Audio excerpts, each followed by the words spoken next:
we are back. Is this episode number 8 or 9? I have no idea. I think this is episode number 8 officially. Oh, there's been some that hasn't come out, so I'm not sure what number we're on. Yep, but we have a special guest today, Kyle. I'll give you the opportunity to introduce our guest here today. Yeah, today we have with us Cole Branstetter. He is the lead pastor at the Bowling Green Church of Nazarene. He's going to kind of tell us his story, how he got started in ministry, kind of life when he was younger and what school was like for it, and go into a whole bunch of stuff over religion and Christianity and life in general. So yeah, we've been looking forward to having a pastor on for a long time because, there's so many documentaries and stuff going out with like all these different religions and stuff. And, I feel like, as a Christian myself, there's always a lot of questions that I personally have all the time, and people who maybe haven't found God yet, they're going to have a lot of questions too. So this is going to be really cool, and Cole, we're happy to have you on. Yeah, and happy to be here. If you're just going to church every Sunday, you go to church, you're there, you go home.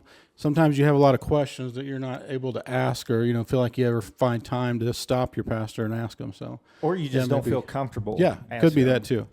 Yeah. Kind of before we get started, I kind of wanted to share a little story. A few podcasts ago, we had on a guy named Brandon Whitman, and he explained he was into drugs his whole life, grew up kind of in a rough way, ended up going to prison, in and out of prison for quite a few years doing drugs and alcohol. While he was as soon as he got out of prison the last time, he had a spiritual experience, found God, got into religion, and he turned his life around. And now he's a productive member of society. He has a great job, making tons of money. He owns his own house, has his own driver's license, running a crew. He's doing very, very well for himself. And he kind of came on and explained his story. But through that, we had somebody that had reached out to him, and it was a lady over in Illinois. And she had watched the podcast, and she was his elementary art teacher. So she messaged him, gave her a number, said, I'd like for you to call me. So he calls her, and her husband does prison ministry. Wow. He goes around to these prisons all around our area and does prison ministry, and he wants Brandon to come along and tell his story and explain to the prisoners what he did, how he turned his life around. And it's all because of the podcast. So that's pretty cool. I was really proud of that. Like first guest too. That was awesome. Yeah. So this could maybe be similar. Yeah. Maybe somebody sees this that needs to watch it and turn their life around and yeah. I thought it was just a pretty cool story. I kind of wanted to share with everybody. That is cool. Very cool. Before we get going, but. Yeah, if you and just kind of tell us a little bit how you did you grow up with your family and going to church a lot, and how'd that work? Yeah, so I have a great upbringing. Grew up in Bowling Green, Pike County area my whole life. Went to school in Bowling Green, high school, all that kind of stuff. Met the love of my life in middle school. Actually, before that, her dad is in ministry, and they came to pastor the church I was attending that I grew up at when she was in third grade. Didn't like her much then, but things changed around fifth or sixth grade and started showing attention to each other. And we just really fell in love at a young age, and married to her. We have 4 beautiful, healthy kids.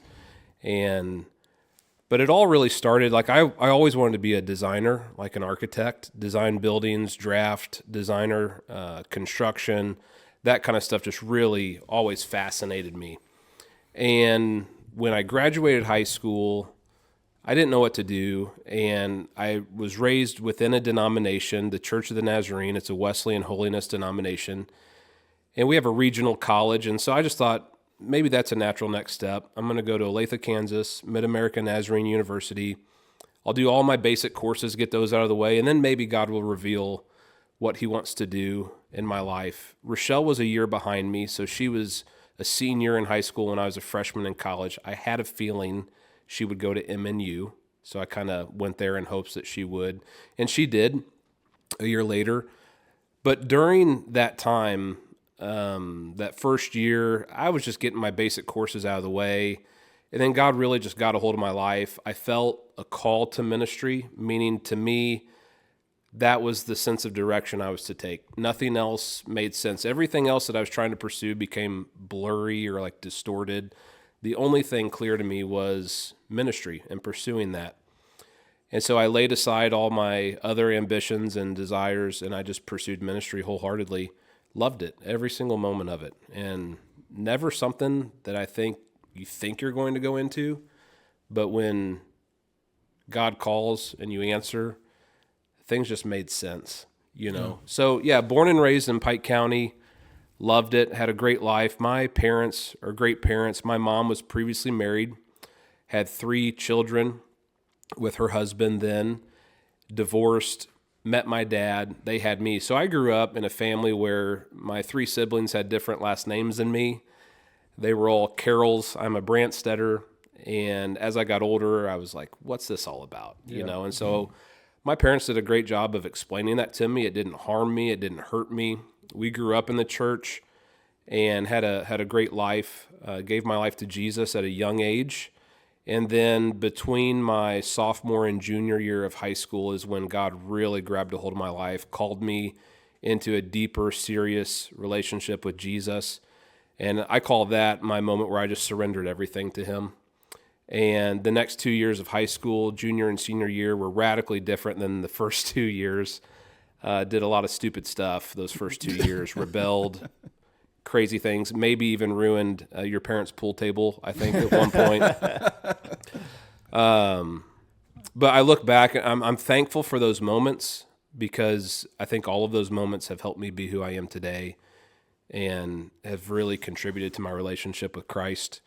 So yeah, man, I surrendered all that summer. It was at a summer camp. I heard some stories. We were in small groups at this big youth camp in southern Missouri, and this woman, this young lady, she shared a story about some abuse, some sexual abuse that she encountered.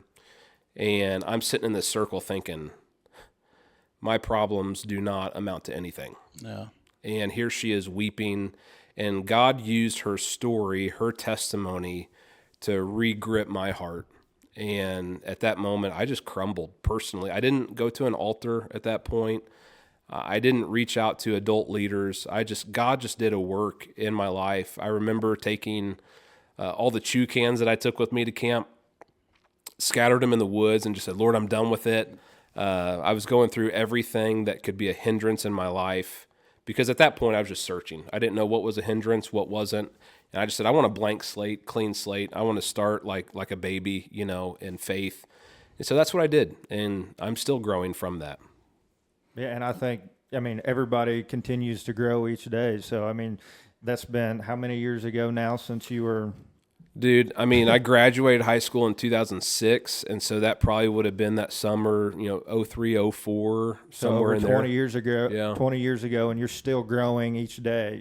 I think that's what a lot of people, maybe have trouble with is you're not going to be perfect every day. As long as you can wake up and try to be a better version of yourself each day, it's only going to be a more positive for you in the long run. Yeah. See, I kind of grew up a little bit different.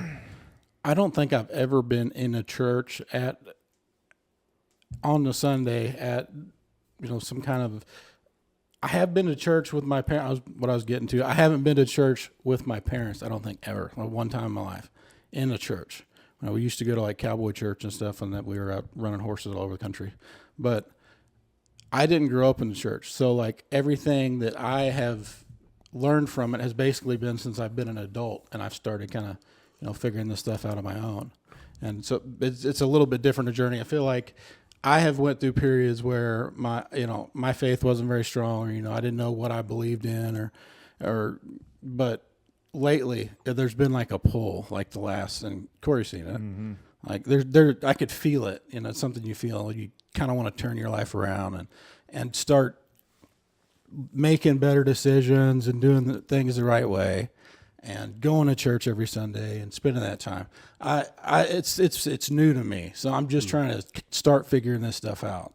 Yeah, and my encouragement to you would be, and this is for somebody. Like I said, I was raised in the church.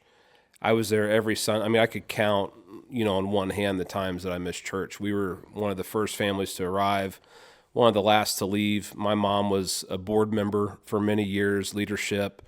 So yeah, I kind of grew up within that structure, and there was times, don't get me wrong, where I was like, I don't want to go to church. I don't want to do the whole church thing. No, when you're a kid, that's kind of pretty common. But I did, because it was, obviously I was living under my parents' roof. Mm-hmm. It's their rules. And so I would follow and obey their rules as well as I could. And, but I dealt with that, but as I got older, I just started sensing more of a desire to be there, more of a passion to be there. Yeah. And what it's all rooted in, if I could put my finger on it, was a personal encounter with Jesus. Before that, it was all habit. It was all religion. It was tradition.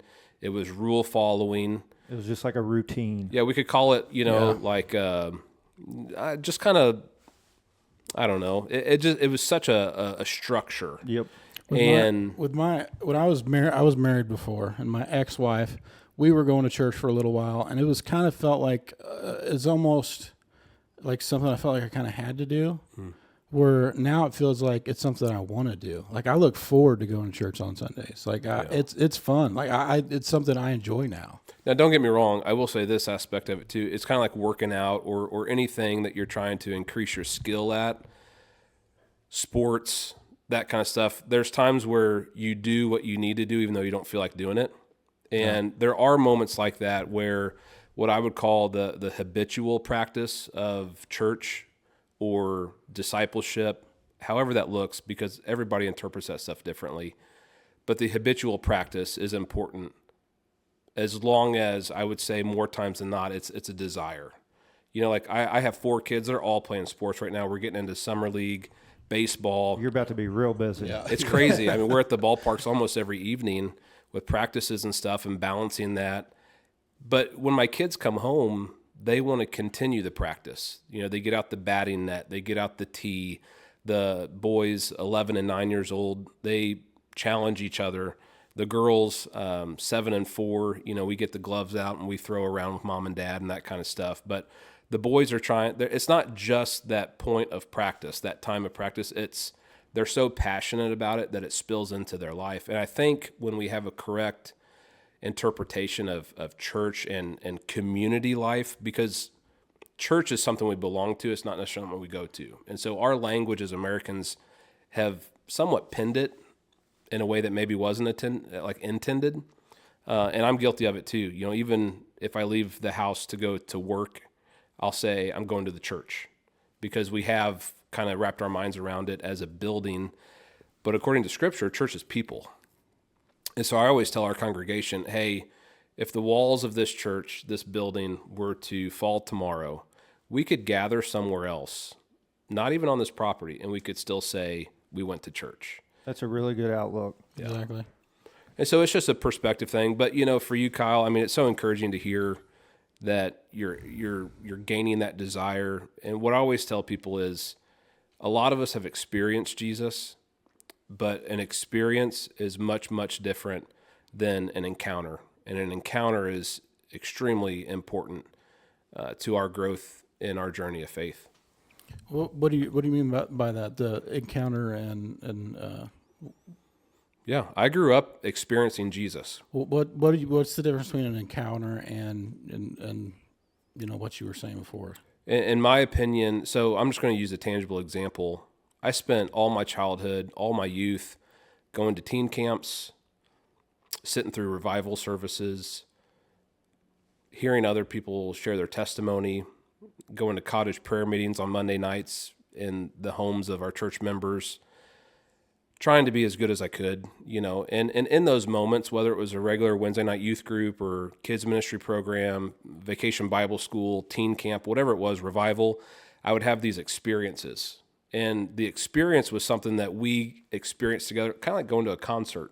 Mm-hmm. An encounter would have been meeting that headline show artist in the hallway. Yeah.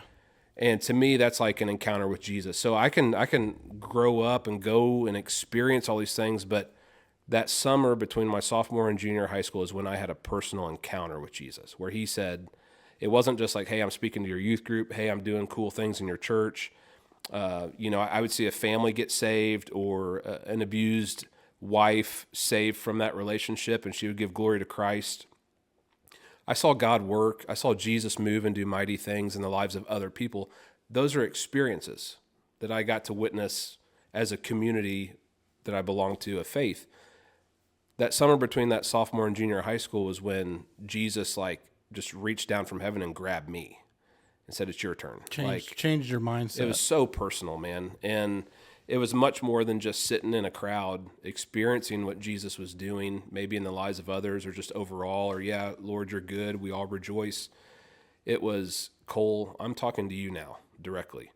And to me, that's the difference between an experience and an encounter. Another way would be to, I love to talk in terminology of sports. We're in baseball now. I grew up maybe not on the starting five of a basketball team, but I love basketball. So I was always there, had the team shoes on. That made me feel a part of the team. Wasn't always the most skilled. I had my sweet spots around the arc, You could shoot it. I remember you could shoot it. Yeah, coach would put me in down at the corner. And I remember one time playing at Clopton, and Coach K put me in. This had to be 7th or 8th grade, whatever it was. And he said, "Branstetter, you know your job. It's to get open in the corner, run the baseline." I think Adam Matalovich at the time was the one setting the screens. And he's like, "You're going to be open in the corner, and we really need to get back in this game, and it's going to depend on you shooting these three-pointers," which is I predominantly practice at school and all that kind of stuff. And I remember getting in, and first play, this is third quarter maybe, and I'm running down the sideline. They're doing a full court press, and this kid just set a hard screen on me. The ball wasn't even anywhere near me, and it was right in front of the scores table, and he laid me out. And the crowd reacted. The entire crowd was like, "Oh." And I just felt like that was all absorbed by me. And I'm like, I put my head down. I went over to Coach K, and I'm like, "I can't do it," And so he's like, "All right," called a timeout, got me out of the game. But to me, the experiencing was being part of the team. It was being in the huddle. It was experiencing that team aspect of basketball. But in that moment, that was my encounter, being put in. Mm-hmm. For some people, it was very natural. They're starting five. They're out there every single time that the clock's ticking away. But for me, it was specially called upon moments. And I just think that's the difference between experiencing something and encountering something. It's so much more personal when you encounter it. Does that make sense? Yeah. That was a really good breakdown. Let's jump to, so you're in college. And so whenever you get to college, is that when you decide that you're going into ministry, or how does that work? Or how did that kind of play out for you? Yeah, so like I said, that freshman year, I went in there. Actually, my major was titled undecided or non-declared. So I was in the very small minority group that when we were at any type of seminar or maybe a counselor session where they're meeting with the class, and they would say, "Okay, we want ministry majors over here. We want music, nurse, education," all these different majors that were available. And then at the end of that, it was if you're undecided, come over here. And it was always just a handful of people that were undecided. And I was one of those few. So you kind of feel special in a sense. And I remember that was my entire freshman year. And so after freshman year, I knew that Rochelle, my wife, was going to be coming to MNU. And I just started praying and seeking the Lord's face and saying, I really need help making a decision. And at that moment, I had all these different options laid on the table. I was willing to even look at different schools that maybe specialized in some of these things like architecture, drafting, and design. And it was during one of those moments of prayer. I was actually home doing an internship. It was one of those moments of prayer where the Lord said, "Would you follow me?" And that's kind of all I felt. It wasn't a visible or an audible move. I didn't hear the Lord's voice. It was just a sense in my heart saying, "Would you follow me? Will you follow me?" And I'm like, "Lord, I'll follow you anywhere. Whatever you ask me to do, I'll do." And at that moment, I started developing a passion for youth, for kids, for teenagers. And I started looking at youth ministry. And I'm like, no, Lord, I'm not adequate enough. I'm not equipped. Like I'm not. And I was just reminded that I had a mentor in my life at that time that told me that God doesn't necessarily call those who are already equipped, but he'll equip whoever he calls. And that always kind of lingered. And so I just started praying like, Lord, if this is what you want me to do, I'll do it. Because it's not what I wanted. Mm-hmm. But my will became what his will was for my life. So I think if you talk to any other ministers, most would say that they never imagined going into pastoral ministry, but that it was a desire that God gave them. Mm-hmm. And then at that point, they felt like there's nothing else they could do. That was the only clear-cut option. Some people will actually tell a story where they run from the call. God, maybe over the course of many years, has been calling them into ministry, and there's no, I'm gonna be this, I'm gonna do that. I don't want to do ministry. I had this experience. Our pastor did this, and I don't want to carry that burden. So yeah, that freshman year was undecided, and then that summer between freshman and sophomore year of college is when the Lord placed that desire on my heart to go into ministry, and I already promised to follow him. And so I said, as ill-equipped as I am, here I am, use me, send me. Let's do it. And so I changed the entire course of my life. It was the first time ever where I got straight A's, because I was never a straight A student. I mean, my GPA was terrible in high school and that first year of college. And my wife graduated from high school as valedictorian. So she was used to straight A's. If she had an A-, she was like, my life is ending. But for me, I'm like, what's that? Like, I don't see it enough to even recognize what an A- is. So whenever I started getting straight A's, it was simply because I was learning what I was passionate about. And all of that lined up in my life. And I cared so much about it. So yeah, it was just a call on my life from God, and I said, I'm willing to do it. So when you started doing that would have been your sophomore year. So in 3 years, I mean, I guess I don't understand how long it takes to, become a minister. Yeah. So typically, how long does that take, or in your experience, how? Yeah. So I think, when I went to college, I was told, hey, to graduate with a degree, you have to have 126 hours. And here's all the degrees available. And ministry's in there. So as far as like preparatory work, education-wise, there's a certain amount of those hours that we would call like gen ed. Yep. That's what I knocked out that freshman year. Gotcha. So what that allowed me to do is the next 3 years, I got to focus directly on, it was all ministry. I didn't have any math classes. I didn't have any second language classes. I didn't have any basic, gen ed classes I had to do. So those next 3 years, 15 to 18 hours per semester was all tailored to ministry. Gotcha. Yeah. So it was pretty neat. I graduated in 2010, May of 2010, and I had everything that I needed. That last semester was a little bit chaotic because I found out that I was short some credit hours, and so I had to take on an extra course to meet that 126 number. But yeah, I mean, I spent what I always say is 4 years in school preparing. Now I think each degree, each denomination is different in what they require. But for me, ours is basically, we do believe in higher education in the Nazarene denomination. And so even like later in life, if there's a 50-year-old that maybe never went to college, that God puts a calling on his or her life to go into ministry at the age of 50, they're like, well, what do I do? How do I do this? Yeah. Well, we do have like what's called like a course of study where we'll have somebody that will work alongside that person, helping them, because we do believe that it's more than just like an online sign a certificate. Yeah. And so we go through that process. And I also understand that, man, if people are called, just my encouragement would be, if it's under the umbrella of a denomination, then do what they suggest, do what they recommend, but don't let anything impede what God's asking you or calling you to do. Yeah, don't let anything hold you back. So did you do an internship after you got done with college then, or did you? I did mine. Bowling Green?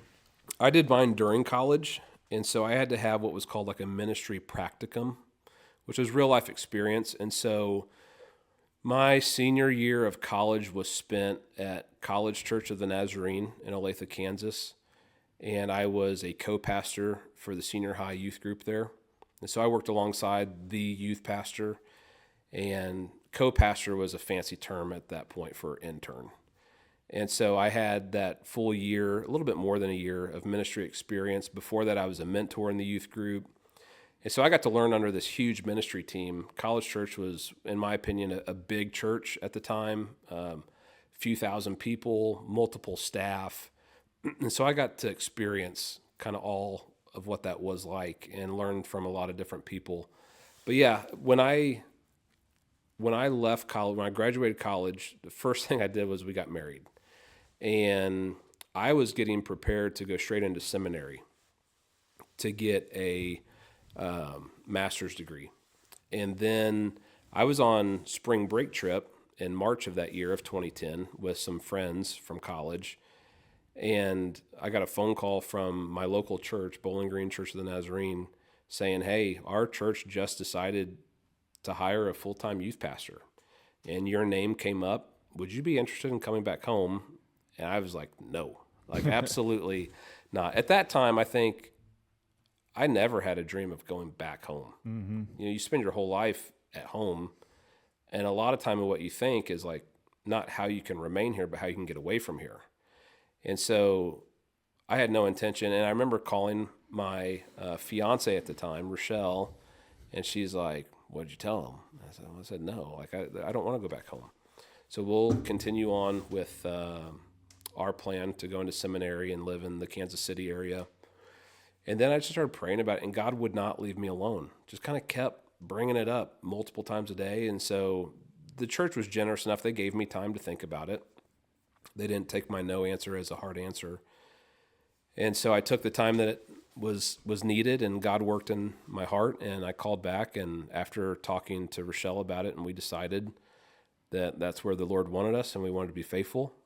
Again, that gentle voice of, will you follow me wherever I lead, was still there. And so that's how we ended up coming back to Bowling Green. And I served there from 2010 to 2013 as youth pastor full time. And then God started doing a new work in our lives, calling us to church plant, to start something new. And so we left Bowling Green and we moved to Wentzville, and I got like a real job, you know, in the secular world. And we started developing a church from scratch. Started very organically, no funding, no money, just with people who were willing and had a passion for it as well. And I did that for about 7 years, and then in 2019 came back to Bowling Green to be the lead pastor, and that's where I'm at now.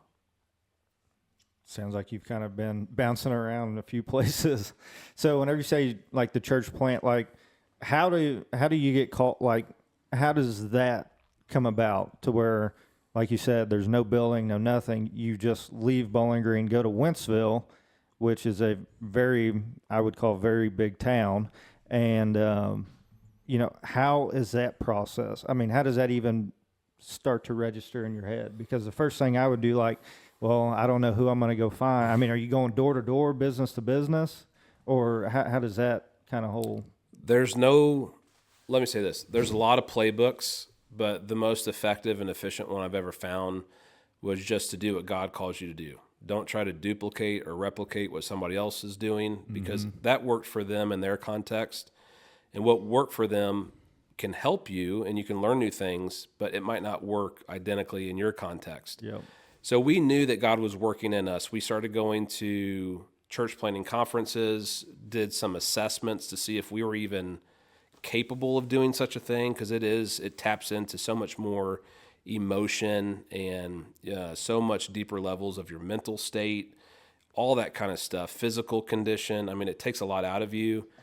And the model at that time in church planting was what I would call either like a box store opening, like a grand opening type. You know, you have the funding, you get all the stuff, you have the people. Maybe there's another church, like what we'd call like a mother church, who's going to say, hey, I'm going to send these 20 to 50 people with you to plant. And so they tell you where to go, what to do. They help you, they fund you. We didn't have that. So ours was like, Lord, we know we want to be in that area. We were driving through Wentzville one day, and I felt like a heaviness on my heart. My family does not have a good history of like heart conditions. And so I literally thought I was maybe having early signs of like a heart attack. I pull over in a parking lot there on the main drag, the Parkway in Wentzville. And Rochelle's like, what's going on? I said, I don't know. I think something's going on with my heart. And it wouldn't release. And so I'm like, we're just going to sit here. And so we just started praying. And in that prayer, somehow the focus shifted from me and my heart to we started carrying a burden for Wentzville. Totally rare, right? I mean, we were praying so that I could feel better. And then in that moment, God started filling my heart with a burden for the town that I was parked in, you know, at the moment. And so we just started praying for Wentzville, started praying for businesses. And we're like, well, we have to get here. We have to move here. And it's so different than the context in which I grew up in, Wentzville is. And so my sister, her husband had a house from his first marriage that was vacant, waiting to be foreclosed on, waiting for the bank to come get it. So he's like, I guess you can live there until they come take it. That was in Moscow Mills. So we moved into this vacated house. We turned things back on and lived in it for a few months until we were able to find a place in Wentzville and move there. So yeah, what I started doing was started just sharing my story, my passion, my desire to do this organically. So we weren't being planted from a mother church. We didn't have any funding besides what we were able to contribute ourselves. Well, in that, we started meeting a handful of people who also had the same desire, same passion, and they lived there. So we just started meeting in a home on Sunday nights for a Bible study and a time. I mean, we became a family is what happened.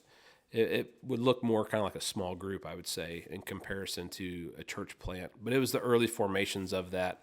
And then we quickly realized that the church plant vision it wasn't about a building. It wasn't even about, meeting on a Sunday morning to have corporate times of worship. We gravitated to this community, a Section 8 community called Hidden Valley Estates. And it's 204 apartments, had around 500 residents. Out of those residents, staggering statistical number was children. And long story short, we found the office. They actually gave us statistics about the applications and stuff. And I think 4% of the applications in those 204 apartments, 4% of the applications had a male's name as head of household. So what that said to us was these are a lot of children who are either being raised by mom or grandma, and they're lacking a male influence in their life. And so we just said, forget everything else. Let's move into that community and just love on this community. And I remember the first event we ever did there, we did a barbecue, we had bounce houses, we were giving away stuff. And kids would run up and like just snatch our food and run back to their apartment. We're like, well, you could at least told us your name, let us give you a high five or something, or play some games with you. And we ended up finding out that the kids in that area were so conditioned, people coming in, serving for a few hours, and then leaving, and then these kids would never see them again. These church groups, they'd come in, they'd do their mission work, their outreach, but they would never had a continual presence. And so I promised them, I said, we will be here like every Sunday, we'll be here every Wednesday, and we might not always do this stuff, but we'll play basketball with you. We'll throw the football, they had a football field down in the bottom area, and we'll just be here. And so after work, I'd go in and do prayer walks in that community. I'd get to know all the residents. And to me, that became like a really tangible sign of what church was supposed to be. It wasn't about the building. It wasn't about, all the programs. It was about really helping people where they're at take that next step towards Jesus, whatever that next step looked like. And so we completely shifted focus. We took that small group that we had. It grew to probably almost like 30 people at that time. And we just said, we're going down here. There was a community center called LINC, L-I-N-C, Love in the Name of Christ, at the back of this facility, which was a church plant at that time, 25 years previous, of one of the Baptist churches in the area. that never actually became a church, but it became an affordable daycare and food pantry. And so I remember knocking on that door for 3 days in a row because they had 11 acres down there. They had a football field, basketball court, softball field, huge parking lot, and they had this beautiful metal building. I'm like, where in the world? This is just so out of place in this type of community.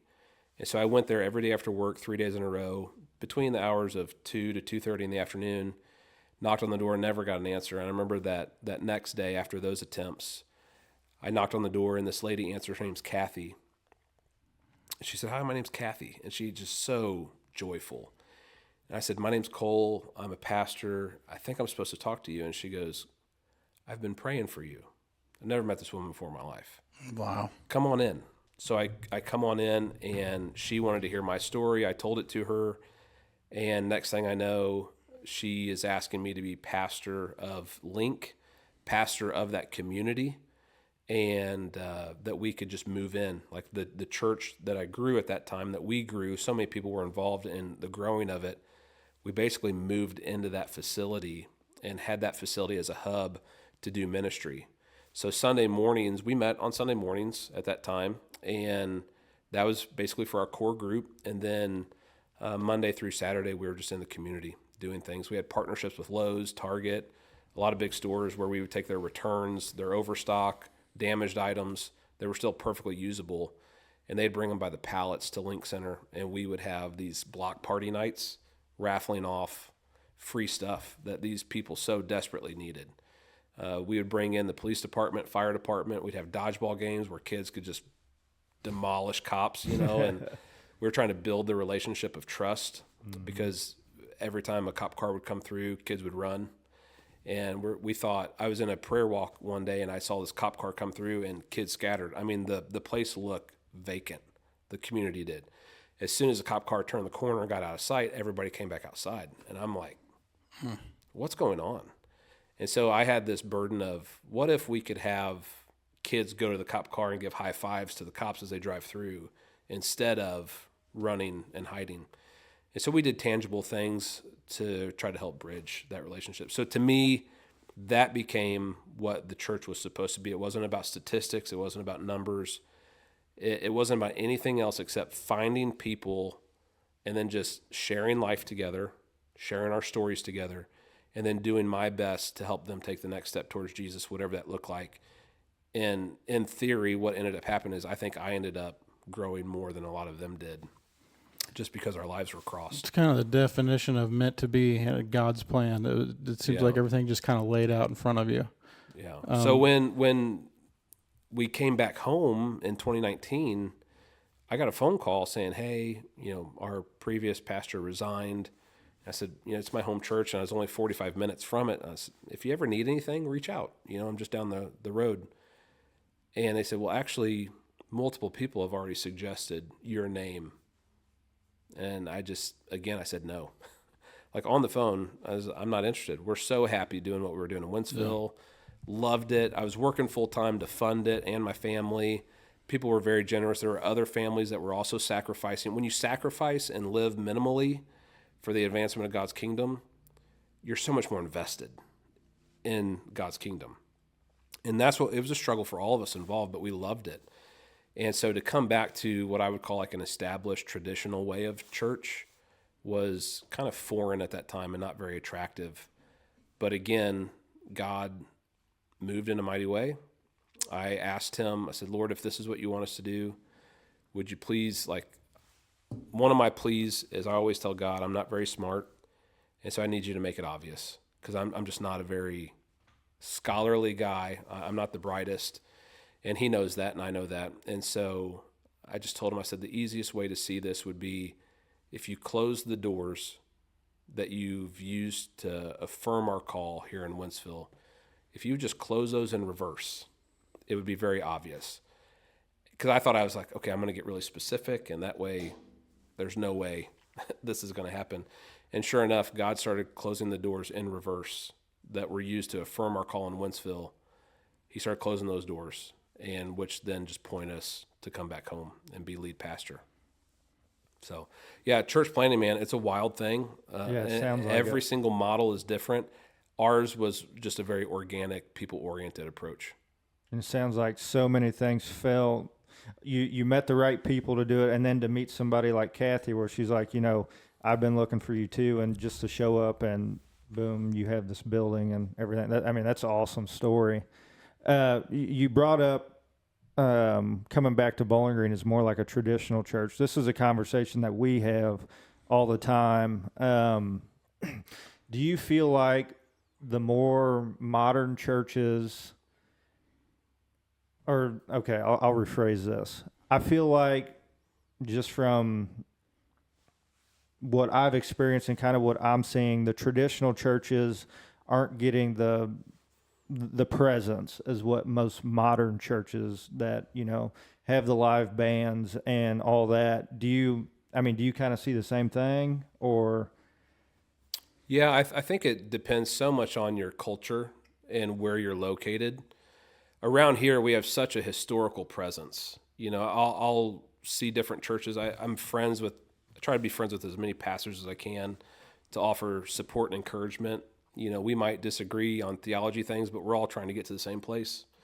And so if we can be friends and work together, then I really do strive to do that and support and encourage one another.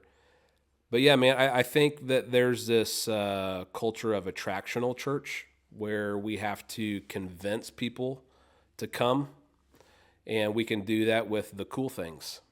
And what I see now is people are actually longing for a deeper sense of what is kind of traditional. And so it's a different type of balance, I think. But, this is what I would tell people is you need to find a community, and you cannot base it off of one visit. I always tell people, give it 3 or 4 visits, consistent, frequent visits, before you make a decision on a church, whether or not you're going to be a part of it. But find a church that is really passionate about Jesus and about people. And I don't think you can go wrong there. There might be things that come up that you have disagreements on or that you are worried about. Talk to somebody about it. Mm-hmm. The worst thing you can do is go home with your opinion and dwell on it, because the enemy, he can use that he doesn't want you to be there in the first place. Yep. So anything he can do to get a foothold in your life to divert you or to separate that gap between you and church or you and Jesus, he's going to do. And so find somebody you can confide in, a friend. If you got friends that are inviting you to church and they go to that church with them. See what it's all about. But yeah, the attractional method, or the more modern versus the more traditional, we just live in a culture right now, a society where everything is so like sensory, and people want to experience that. And so that's, if somebody's unchurched, sometimes that's kind of the first thing that they look at, Yeah, but I've been to several little local churches around here in our area, smaller ones, and you go there, and it's the average age of the people there is older. They're mm-hmm. on the older side. But like I go to the Crossing, and we've been the last 2 weekends we've been up to Quincy to that location, and it's amazing how many young people are there. Yeah. Like it's just insane. I feel like there's a movement right now of young people getting into religion compared to how I felt like it was when I was younger. And kind of like what, we've talked about too is, I feel like more young people would, and I don't want to speak on behalf of people, but I feel like more young people are going to gravitate towards more of a church that, I'm not going to say has a concert, but has like a live band, mm-hmm. rather than just feeling like, or just sitting in a pew and kind of singing traditional hymns. Well, I just feel like that is going to bring more young people. That's going to interest them more. I know, like with us, my sister goes to a smaller church that has, a lower attendance and more old school traditional type church. And her daughter went with us to the Crossing, and now she wants to go to church with us every weekend instead of going with her mom. And it's just because of that stuff. And I'm not saying that stuff is a good thing. All the music is like, that's not exactly a good reason for her to want to go. but it makes her want to go to church. And just showing up has got to mean something. Like, just getting people in the door. If you can get them in the door, then you can kind of, preach the message you're trying to share. Yeah, I think one of the most encouraging things I've ever encountered, her name's Sharon. She goes to my church. She is one of the oldest people in my church. And she came up to me one Sunday. This was probably in 2019 when I first came back. But she came up to me shortly and said, whatever needs to happen to get younger families, younger people here, do it. And I was really hesitant because I thought, man, like, I have to protect that older part of the congregation. I want them to be happy. I want them to still feel like this is their place of belonging and their home. I don't want to fully abandon them by shifting models, or whether that's worship style or the programs, the service times, whatever it is that we're doing. And she gave me that boost of confidence I needed to be able to try to implement some more modern things to be more appealing to younger families. And so we did that, and she's just been my biggest encourager. She told me not too long after she told me the first thing, she said, Cole, I can worship at home later with my music, with my style of music, because music was a big conversation topic for us. And so she said, you just do whatever needs to be done to get these younger families here. Because years ago, our church prayed for young kids. Our church went through a season, the Bowling Green Church of the Nazarene went through a season where we just didn't have many children. And children, as you know, are like a sign of life. Yeah. It's chaotic. You might get bulldozed coming around a corner. Like, you don't know. They're playing tag after church. And I think that's what so great. And to that point there, to kind of piggyback off that, you go into any church, you talk to like a Sharon, or I'm sure you would see it this way too.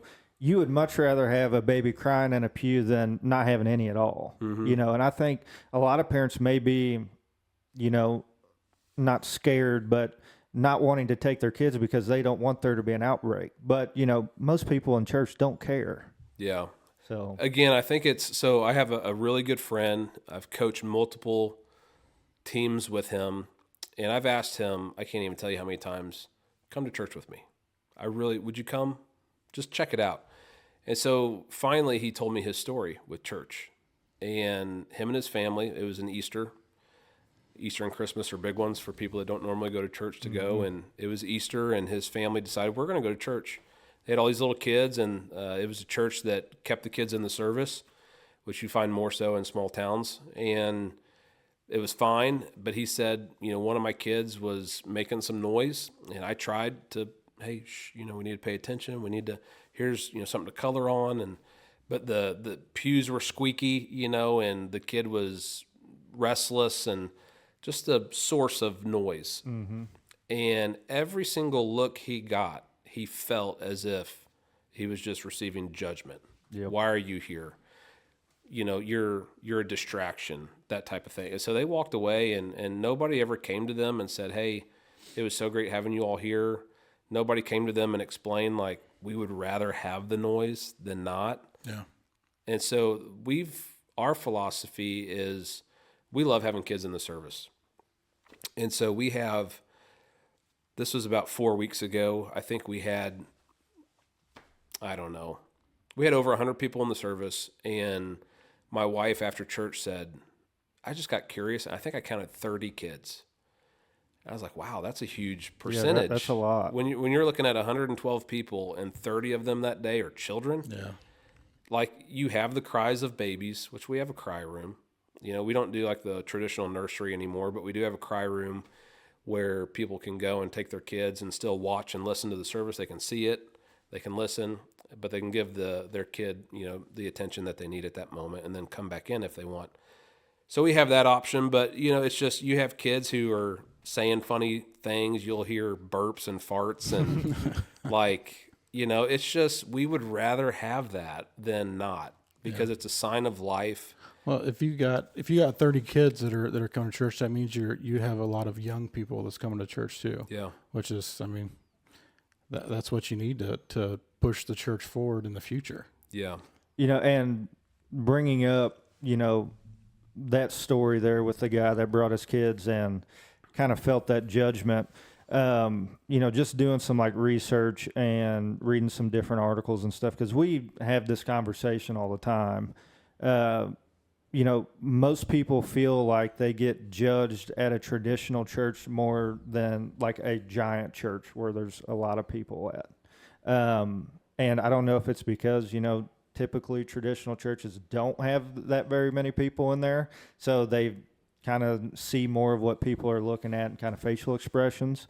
But I mean, I feel like if traditional churches really want to kind of turn around, because, we're going through it here in Frankfurt too, not a whole lot of, like, I'm the youngest person besides my nephews and nieces that go to church up there. And, if you want to get younger crowds, you kind of got to make it a little bit more open, and most churches say, well, we're open. Well, you kind of got to take the bad with the good, I guess. And, I think it's just going to be hard for, your small town traditional churches to really want to get the younger crowds involved and kind of not take them away from the bigger churches that have the live bands and stuff. I just feel like there's kind of a battle right now trying to get traditional churches, more people there, because I feel like everybody's going through the kind of the same thing right now, and competing kind of like with the crossings and stuff in Hannibal and Quincy.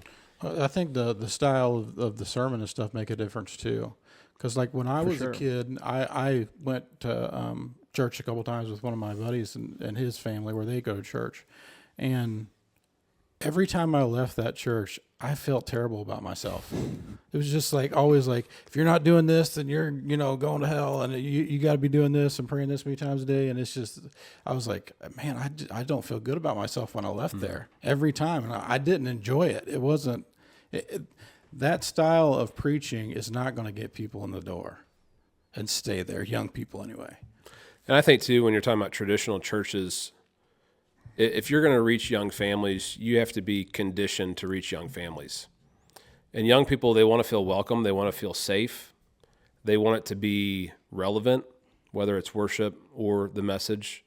They want it to speak into their life, not necessarily be shamed or leave with a sense of guilt. Yeah. Now, sometimes that's going to happen, even if you could walk in and hear the most encouraging sermon in the world, but God might have used that to speak to your heart differently than maybe what the preacher intended for that to be. I can't tell you how many times I'll be walking, after church in the foyer or whatever, and somebody will come to me and say, hey, that was a great point you made. And I say, oh yeah, which one was that? And they'll say something, and I'll say, that wasn't, in my head, I'll be thinking, that wasn't even the message. But they took something. Now, God still used it and for his glory, but it might not have been a talking point of mine, but that's the way they interpreted it. So you'll have that. But I'm talking like from the very beginning. So there's a sobering statistic out there, and I know I want to say it's like 80 to 90%. I know it's well over majority of people that check out your church, they do so without ever stepping onto your property. So in the day of social media, they're either looking at your website, they're looking at your previous like Facebook or YouTube live videos to see what it's like there. They're hearing the different tones that are going on. They're checking out the style of music, all of that kind of stuff. So we're living in a day and time where you might not even be able to have that first impression in person, which now points to the reality that we need to have some type of structure in place that doesn't include an in-person exchange or coming onto the church property. That's a big hurdle for, I think, some churches to get over, because it's over their head. They might not have the people that can do it. They might not have the money to pay somebody to do it. And if they try to do it themselves, I mean, we've all seen like really poor, whether designs or poorly managed social media accounts where you have it and you created it, but your last activity was over 2 years ago. Well, yeah, I mean, they probably started it. Most churches probably started it during COVID to get their messages out, and then when everybody finally came back, they just quit. So you're going back, like you're saying, looking at a sermon, a video sermon that they did. I guess it would be 3 years ago at this point now, but that's it. Yeah. But I remember during COVID, I watched your sermon several times online. But did you all do it before then? No. I was thinking when I watched it, Yeah. maybe it might have been the first time you did it, and you were talking, I think, about doing it for the first time. Dude, we were in, I think maybe the first time, I can't remember if I might have went to the church like in the hallway, flipped my phone sideways and just went live. It was probably my first ever live video. And then after that, we were like, let's move it into a living room because that's where people are. People, if they're watching live, they're in their living rooms. Mm-hmm. So we moved it into my living room. My friend Paul was coming over, and he was actually leading worship on the live feed. And we just did it there. We brought in some lighting to help out and all that kind of stuff, and we made it work. But man, it was a painful learning experience. It revealed all of our inadequacies, all of our faults. I mean, it was a rough look in the mirror is what it was. And we've maintained it because the messages that our church is putting out, it's reaching people.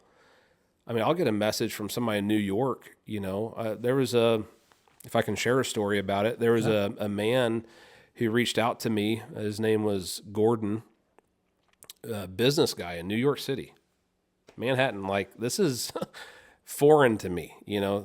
Those people exist on movies to me, and that's about it. I've never met them in person. And in my head, Gordon's the type of guy that I would see walking briskly with AirPods in and a suit and a briefcase from one, skyscraper building to another. And somehow he got a hold of our content. Somebody shared it, and that person shared it, and somehow Gordon got a hold of it, and he ended up calling the church. And I happened to be there in the office that afternoon, and I answered the phone, and he said, "My name's Gordon, and I live in New York City, and I was watching one of your messages on Facebook. Are you the pastor?" And I said, "Yeah, I am." And he goes, "I just want to tell you thank you for doing this." Now, COVID hit big cities differently than it hit small rural communities, or it maybe hit the same, but we reacted different, if that's an appropriate way to put it. Yep. And so he said, I'm just so isolated, and this gave me a sense of peace that I haven't had in a long time. And so I had about 4 other phone calls with this guy throughout the next few months. I haven't heard from him since. I mean, that was years ago. But, in that moment, God can use, I'm not saying that's a reason for everybody to do it. That was just a benefit of us continuing, because that actually came post-COVID, but they were still going through it. Mm-hmm. Like, we were able to meet in person again. It had to look a little bit different, but we were able to meet in person. So this was a few months after, I guess that would have been our first day meeting back together as a church was Mother's Day of 2020. And we were shut down for a few months because of all the CDC stuff and the stipulations. And so this would have been maybe later that summer, maybe June or July, which they were still not able to have the freedoms, I guess, that we had here in Missouri or rural areas. And so he reached out, and he's just like, "Thank you so much." Like, one, it was good. He saw multiple people. He's like, "It's good to see people together." Just his take from it was so encouraging. And so even though we don't do it as high end as some have the capability of doing it, we still try to put stuff out there and have a presence. It just kind of shows what technology and social media can do. Right now it's easier in a positive way. It's easier to get a message out to the masses now than it's ever been. Yeah. Well, just think of like businesses that are selling a good, like people are so fascinated on reviews now, and there's algorithms out there that are going to generate the best sellers, mm-hmm. the highest reviewed. And I don't know about you, but when I'm buying something like off Amazon or anything, I'm looking at reviews. Oh, for sure. This one has 40-something reviews, 5-star, 4.5-star reviews, compared to this one that has 20,000 of the. I'm just like, I'm going with that one. Yeah. It's just a peace comforting type thing, making a good decision. And we're living in a day where people are doing that before they ever step foot into a church. They're looking at reviews. They're looking at your presence on social media. They're trying to get a sense of your culture and whether or not they're going to be welcomed into it. So your first impression happens well before you're ever able to meet somebody in person. Yeah, well before they walk through the doors. Yeah. That's for sure. Why? We're going to kind of get a little bit off topic here. Why do you think? I've kind of always had this question. I've never really looked into it too much, but why do you think there's so many different types of Christianity, like different denominations? You know, because there's, you know, I know like Presbyterian churches, you know, they went from, you know, PC USA to Eco. You know, there's so many different branches. I don't, you know, why do you feel like that is? Because people can't get along. Well, I mean that's in a nutshell. That is a big part of it. I mean, you see it even within same denominations. You see church splits. And there used to be this long running joke in the life of a church where it was, you know, well, why did your church split? Why did that group go off over there? Because we couldn't come together on carpet color. And to some sense, I mean, that was true. There was so much ownership of the church where everybody had an opinion, they had a thought, you know, they had ownership of it. They give faithfully, whether that's through tithes and offerings. Blood, sweat, and tears are poured into the church and the ministry. So people have this natural sense of ownership towards it. And when their opinion is neglected or when their voice they feel like isn't heard from leadership or whoever's in charge, they get hurt and they get offended. And if they can find a handful of other people that feel the same way, then it's easy just to rally together and go a different direction. That's probably a really fine line to try to walk.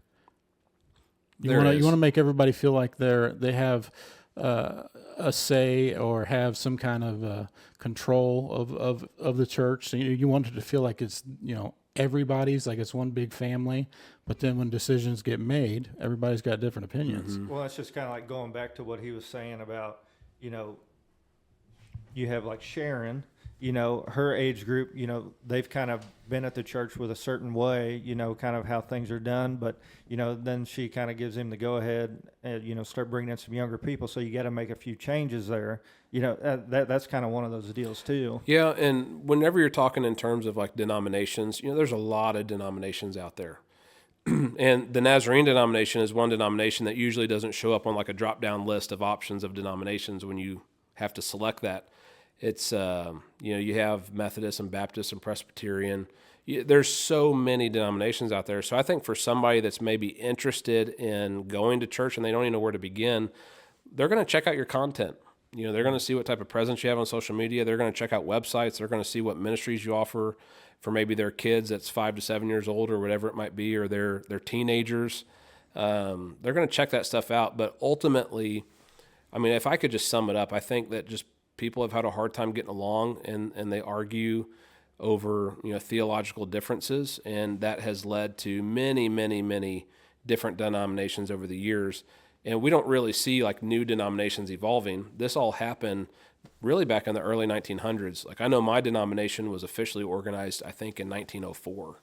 And we came from that Wesleyan holiness movement. You know, Methodist Church was a sister church at the time, and all under the ministry efforts of John and Charles Wesley back in the day. And so our, you know, the denominational stuff it's all under the umbrella of Christianity. But where we have our disagreements is really in theology, practice. We'd call it also like church polity, structure, you know, who can do what, who can't, that kind of stuff. Expression or understanding of Scripture. And so we've allowed that stuff to, I guess, cause some disagreement or disunity. And so we've seen multiple denominations branch from mostly disagreements. And some of those disagreements have been very healthy, you know, and rightly so. You see it in families. Mm-hmm. You know, people disagree over things. Well, I haven't seen so-and-so in 20 years. They went their own way. And so it's a part of our world, unfortunately. But, yeah, I mean, there's just a lot of denominations because people believe their interpretation of Scripture looks differently. Do you think, like you were talking about, so you have this broad, you know, everybody consider, or not everybody, but people in those denominations consider themselves Christians, and they just go to different churches, within the denomination differences. Do you think there's any sort of like hindrance on, going to heaven with those different things, or do you just kind of think that, if you're a Christian and you try to follow, what Jesus and God wants you to do, you have a good shot to get to where you ultimately want to go? I think that's going to be that'd be a big question that probably a lot of people would have. Yeah.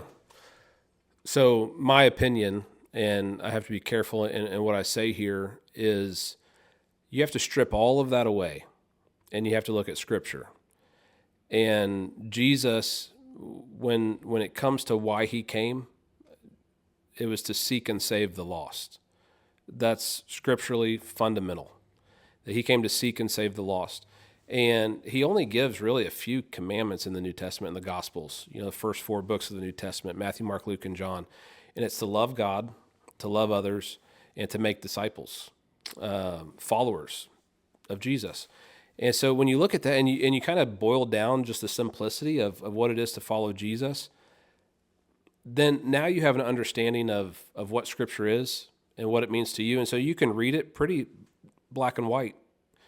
And then denominations, the best way that I can describe it is they're a structure in which you find the best way to live out your faith, right? So I think the stipulations of heaven are, do you profess Jesus as your Lord and Savior? Have you asked him to forgive you of your sins? And are you trying, really, really trying to live in a manner that is honorable and pleasing to him? Well, I would call that growing daily in the power and presence of the Holy Spirit. If you're in it for tradition, then you're lacking that personal spiritual component. You might be working throughout the day and God convict you of something and you're like, what was that all about? Yeah. Well, it's because it might be on a Wednesday or a Thursday, but you remember something that was said on Sunday. Well, Lord, that was how many days ago now, or 2 weeks ago, or whatever it is. But he hasn't let you go. That's his power and presence still at work within you. And so you just have to have Jesus as your Lord and Savior. You have to. Scripture says that anybody that confesses that Jesus is Lord, belief is huge. Believe in him more so than. I'm sitting in this chair fully believing it's supporting my weight. I'm not kind of leaning or have a hand or something on something else. I have not. If the legs kick out from underneath me, I'm on the floor. Mm-hmm. And that's the same type of belief that we're called to put in Jesus, is full trust, full obedience, full belief in him. So Scripture is very clear on what it takes to be a follower, to inherit what we'd call eternal life. And I think the church's job is to not muddy those waters. And sometimes we do. And people usually end up getting hurt because of it. And so my sense of calling and my personal belief is, I need to bring the simplicity and the clarity back to it. I choose to do that in view or within the structure of the Church of the Nazarene because I love the structure. I believe in it. I believe in the church polity, the structure that it all provides. I believe that it helps me live my faith to the utmost respect that God deserves. It gets the best out of me. And so I think that people have to decide, is this structure, is this denomination helping me or hurting me? If it's hurting your faith, your journey, if it's a hindrance, a stumbling block, then you need to prayerfully consider finding something else, But I don't think we're going to get to heaven and we're going to be separated by denomination, I personally just don't really believe that. And so you just have to have that personal faith here and then find a church that will love you and support you and encourage you and challenge you and your family. And whatever church you call home, I just tell people, get somewhere. Find a community that you belong to, that loves you, that you love them, that challenges you. Don't go somewhere that's just going to say what your itching ears want to hear. Go to a place that's going to make you question, some things in life, that's going to challenge you. Leaders that are going to really speak into your life, the biblical truth, and not sway from it. That's huge. And sometimes we get uncomfortable with that. Yeah. But there's some benefit from being uncomfortable at times. That's kind of one of the questions I was really wanting to ask you, and I had written down here. If faith is necessary, if being strong in your faith is necessary for your salvation, then does that mean that like doubting or questioning things, is that sinful? I would say no. My first thought is Thomas, who is a disciple of Jesus. So in the New Testament, which we're in Holy Week right now, this is the Thursday before Easter. And so it's known as Maundy Thursday. It's kind of a gloomy prep to Good Friday, and which is, where we acknowledge the crucifixion of Christ. And then together we'll gather on Sunday and celebrate the empty tomb, the resurrection. So after the resurrection, Jesus, over a period of like 40 days, appeared to his disciples. And some of them thought he was a ghost. Rightly so. I mean, we would freak out right now if Jesus entered this room. He was like, hey, Kyle. Hey, Corey. Hey, Colt. We'd be like, pause it, get on camera. No, this is we going to were be like, crazy. we Yeah. got some questions.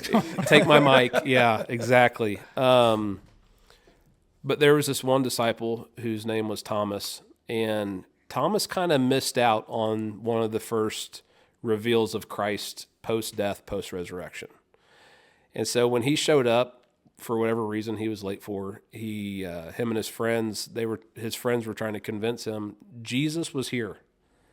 And he's like, no, there's no way. And they said, no, he was here. He showed himself. He came through the locked doors. He showed himself to us.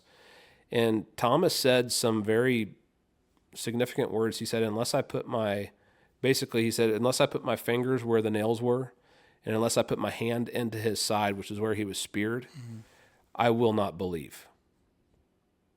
That's a pretty sobering statement for somebody who, over the last 3 years, followed Jesus. Mm-hmm. Jesus was his rabbi, his teacher. He learned from him. Well, they're all in mourning, and Thomas is grieving the loss of his rabbi, his Jesus. And so just a little while later, Jesus appears again. And the first thing he does is he goes to Thomas and he says, put your fingers here, put your hand here. And he says, stop doubting and believe.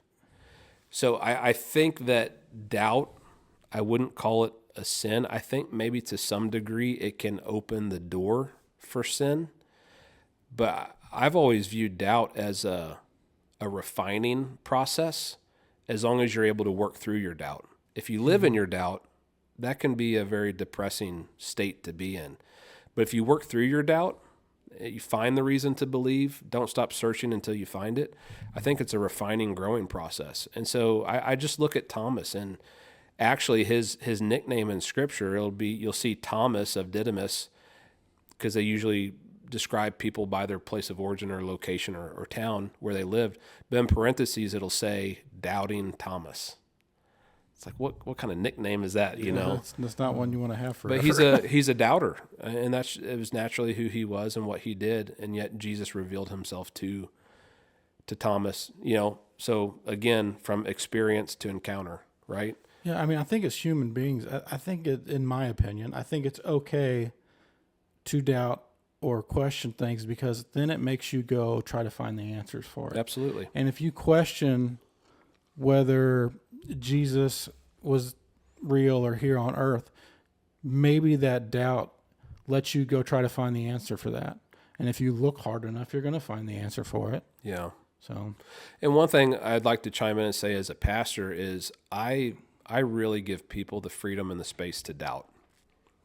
And what I try to do is I try not to come in with answers, well, stop doubting. Here's what you need to know.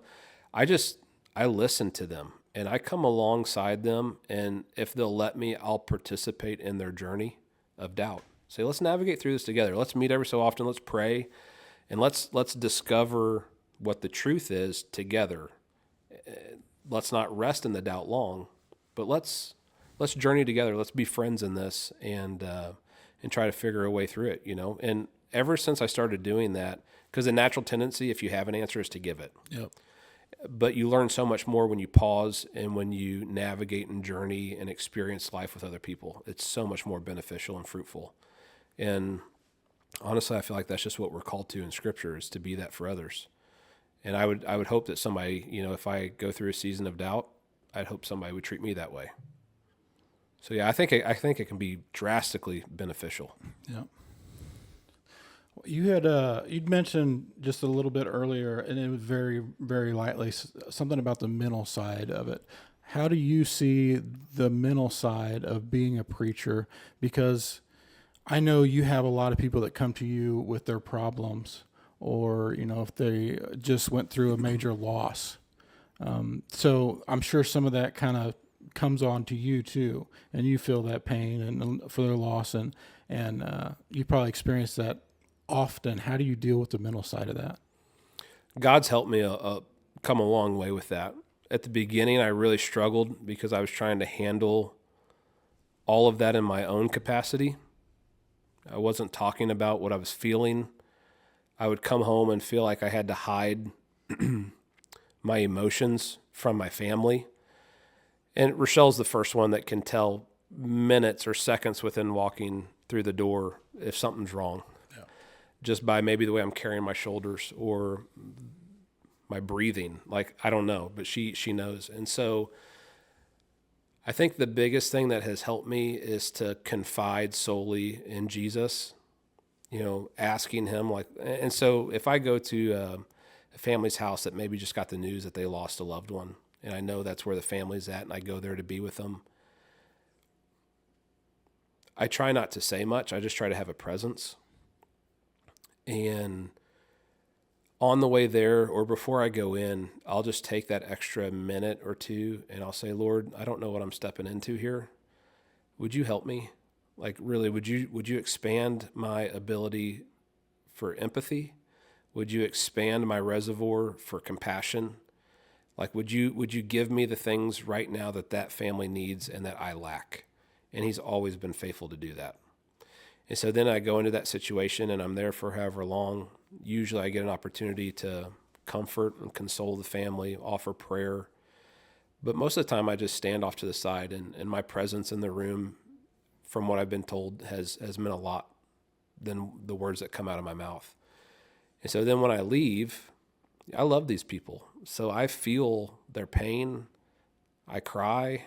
You go through all the ups and downs, but God has always been faithful to be there for me in those moments. And so I give it to him, and I want everything that I do to bring glory to him. So in that moment, I hope that not only did they know their pastor was there, but I hope that they felt an extension of who Jesus is in their midst, and saying, experience my comfort, experience my peace.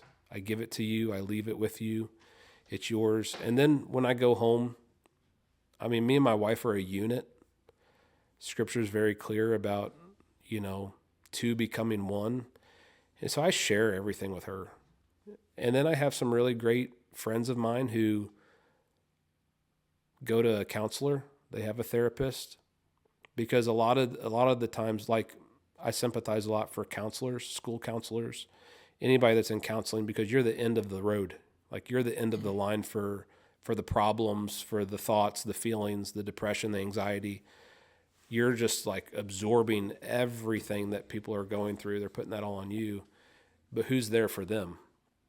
And I've experienced that firsthand. And so my wife is huge, but here's the biggest way that I deal with that stuff. And I'll be honest with you. I don't see a counselor. I don't do therapy sessions. I live for the fall, like October through December. I connect with God through nature better than any other way. And so it's kind of a funny thing in our family. I tell my wife that my passion for hunting is cheaper than a counselor.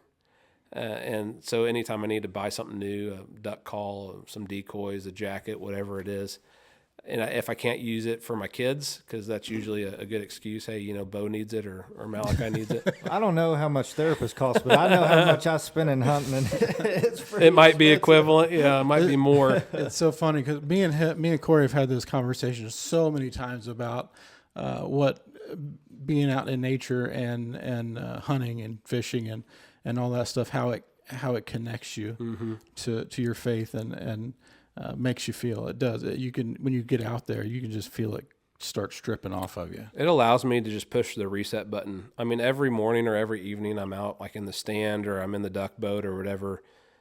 It's just like pressing the reset button. It's exhausting, waking up extra early, putting in all the hours, going out, staying.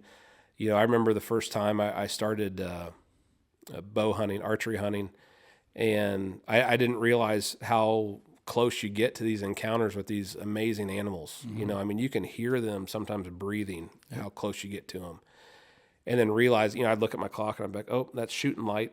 And I get on my stand, and then here I'm getting blown at by these animals, and they're snorting at me, and I'm like, oh, I got to hear some deer sneezing. Mm-hmm. No, they're not sneezing. They're snorting at you. You blew your cover. You're scaring them, yada, yada, yada. And so I remember that first time I ever had in an evening where I sat in the stand for like an hour after shooting light because there were still deer in the field, and I didn't have the access to and from the stand that I needed yet. And I didn't want to spook. And man, I'm just sitting there, and it's dark, but I can hear them. I can hear them feeding, and I'm like, I can't move. And then I started hearing them kind of go through the woods, and you hear the leaves, and you kind of hear them go down into their bedding areas. And I thought, okay, now's the time. But that moment where it was complete darkness, I couldn't see things, but I could hear it. I remember that first time having such an encounter with the Lord, and I felt so many of my burdens, whether it's emotional, physical, mental, whatever it is, like nothing existed in that hour, you know, and I just felt so at peace. And it all started when I was younger. I started duck hunting when I was 14 years old. And I remember I didn't have any proper gear. You know, I wore my sister's Bowling Green bright red tracksuit because it was the only like sweater and sweatpants that I could find. And I had like 6 layers under it. I didn't have waders. I was in a John boat the whole time, and kind of the laughing stock of the crowd for being in bright red, you know, with all this camo. I had no idea what was going on. Probably embarrassed my brother to death because he took me. I don't come from a hunting family, but I remember getting out there early, and I'm like, you know, we woke up like 2:30 in the morning. We left at 3. We're set up an hour and a half before shooting light. Decoys in the water. We got headlamps on. And I'm just sitting in the boat because I don't have waders, so I can't really participate. And I'm just like, this is ridiculous. You know, if it wasn't for hot chocolate and, you know, powdered donuts, I would have been over it, you know. But I remember there was a moment of peace before the chaos broke out. And you start seeing we're actually facing the sunrise, and you start seeing the sun crest over, you know, the trees that line the river. And it's like that scene from Lion King, you know, everything the sun touches, and you just see the shadow creep away, the darkness creep away, and nature had no idea we were there. You know, we woke up in the presence of nature, and I just encountered God in such a deep way at the age of 14 in that moment where I thought this is forever going to be part of my life, whether I ever harvest an animal or not. Yeah. Like just experiencing that was a very like glorious moment to me. So honestly, I mean, if I can be as honest as I can, you know, January and February are pretty slow months for me as a pastor and in the life of the church. So that's a really good time post-hunting season for me to prepare myself for the busy season. We get into Easter, which is huge for churches, obviously. A lot of prep, a lot of stuff goes into that.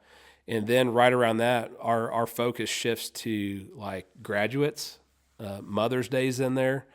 And then we have all the activities of May with going to parties, you know, graduation stuff.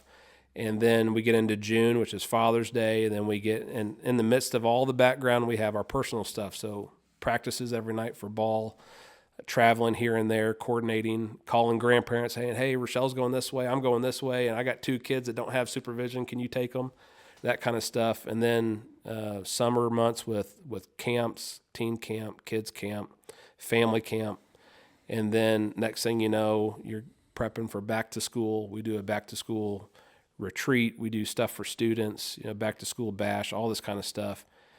And then September's rolling around, and we're planning stuff maybe, you know, for a North Dakota trip, or you're getting your early season stuff ready, and all that prep you did during the summer with plots or whatever, you know, is all coming to fruition. And so it's just crazy. So yeah, if I can be completely transparent and honest, that time experiencing God in nature is what really sustains me and helps me probably more than anything else outside of like confiding and getting the support I need from my wife. Do your sons hunt too yet? They're getting a taste of it. Yeah, Bo, he's my oldest. He's 11 right now. He can mow down does. I mean, he's never missed a doe in his life. He's never harvested a buck, and he had a really great opportunity this past year, and he missed. His target buck came out about 7:30 in the morning, and he shot about 10 feet short of it with a rifle. And he's watched enough YouTube videos where he said, "That's it, Dad. We just need to pack up, go, get out of here. We don't want to spook." I'm like, well, we don't have any obligation till later. Let's stay out here till 9, and just have some good time. I'm trying to teach them it's not about the harvest. It's about just being together and learning. And I'll share it in a moment. So I said, you never know what's going to come out. 15 minutes later, his number 2 target came out. Same spot, 92 yards, and he shot short of it. And he was convinced that something had to be wrong with that rifle. And so I took his younger brother out that evening, and Malachi is 9, and he shot his first deer ever that night. No problem whatsoever, same rifle. So we came back home and we rubbed that so hard in his face. And Bo's like, well, did you aim 10 feet high? And he goes, no, he showed him on a picture right where he aimed. And that's exactly where the entry wound was. And had a little buck fever, I think. Yeah. The first time ever hunting with Bo, I took him out when he had to be 6 or 7 years old. And we were all very early on in our understanding of deer hunting. And I said, Bo, what's the ideal situation for you?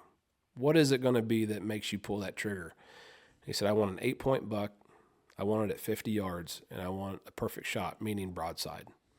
I said, okay, well, I've been running cameras out here on this 85 acres we had access to and haven't seen an 8-point, But anything can happen. So we go out there, we're in a ground blind at the end of this field, and he's sitting on my lap, and there's deer everywhere. They're coming, they're jumping the pasture fence behind us and all this stuff, and this 8-point buck shows up. And he's directly in front of us, and he's 52 yards away, 53 yards away, broadside. And I said, okay, man, this is like what you asked for. So he puts that gun up. I had I think just a single mono stick, to help. And he's sitting on my knee, and I'm trying to be as still as I can. I didn't have a seat that went high enough for him to see through the window. So he's sitting on my knee. He's got it in the crosshairs. I said, all you got to do when I tap your shoulder, that means I'm good and you're good, and you can move it off safety and pull the trigger. So I tap his shoulder, and when I tap his shoulder, I feel his entire body shaking, trembling. And his little hand is in no condition to pull the trigger. And so he pulls off, and he takes his headphones off, and he says, Dad, I can't do it. I said, it's okay. I believe in you. I really think you can. So I put those things back on. I said, now you look down that crosshair, that scope, and you get it lined up. You know where to hit it. You pull that trigger. I tap his shoulder, and by this time, he looks around, and he is just drenched. His face is drenched in tears. And at that moment, again, being out in nature, right? At that moment, I felt God say to my heart, you got 2 options that are one of them's going to make him, one of them's going to break him. And as a dad, what you do in this moment matters for the trajectory of his life. And so I remember I took the gun, I put the safety back on, put it in the corner, and I just hugged him like this. We took our headphones off, and we stood there, and we watched that deer move within probably a 10-yard radius. He was out there for 45 minutes. And we never picked up the gun again, and we watched probably maybe 30 does that night, a couple bucks, some turkey came out, and we just had the best. I mean, to this day, that's the best hunt I've ever had. And we didn't harvest anything. The alternative to that would have been to shame him, and said, like, I can't believe you didn't pull that trigger. You had every opportunity. Yeah. And I didn't know what I was doing then, but I'm thankful for that gentle voice, that God kind of gave to my heart and said, you got 2 options. One's going to make him, one's going to break him. And I just knew as a dad, I wanted to make him. I wanted him to love this as much as I do. And the way forward with that is to not force it. Yeah, I kind of tell my son the same thing, and we've talked about it many times on here. The killing part of hunting is my least favorite part of hunting. I love all of the stuff that leads up to it, and I've kind of, taught my son that, and make sure he appreciates the time that we're spending together out in nature. And the killing is just something that has to happen to put food on the table. Yeah. And you don't take life unless it's going to be for food. Exactly. Yeah, we're firm believers in that. And when we have, when we eat our deer, I mean, this year I didn't shoot one, Bo didn't shoot one. Malachi was the sole provider. I even took my 6-year-old, she's 7 now, but at the time, hunting season, she was 6. She wanted to go out, and man, we took every snack we could find, and she just wanted to, Open up. she just wanted to experience it, So I got to take her out, and she actually had opportunities. She was on my lap. She was up in the stand.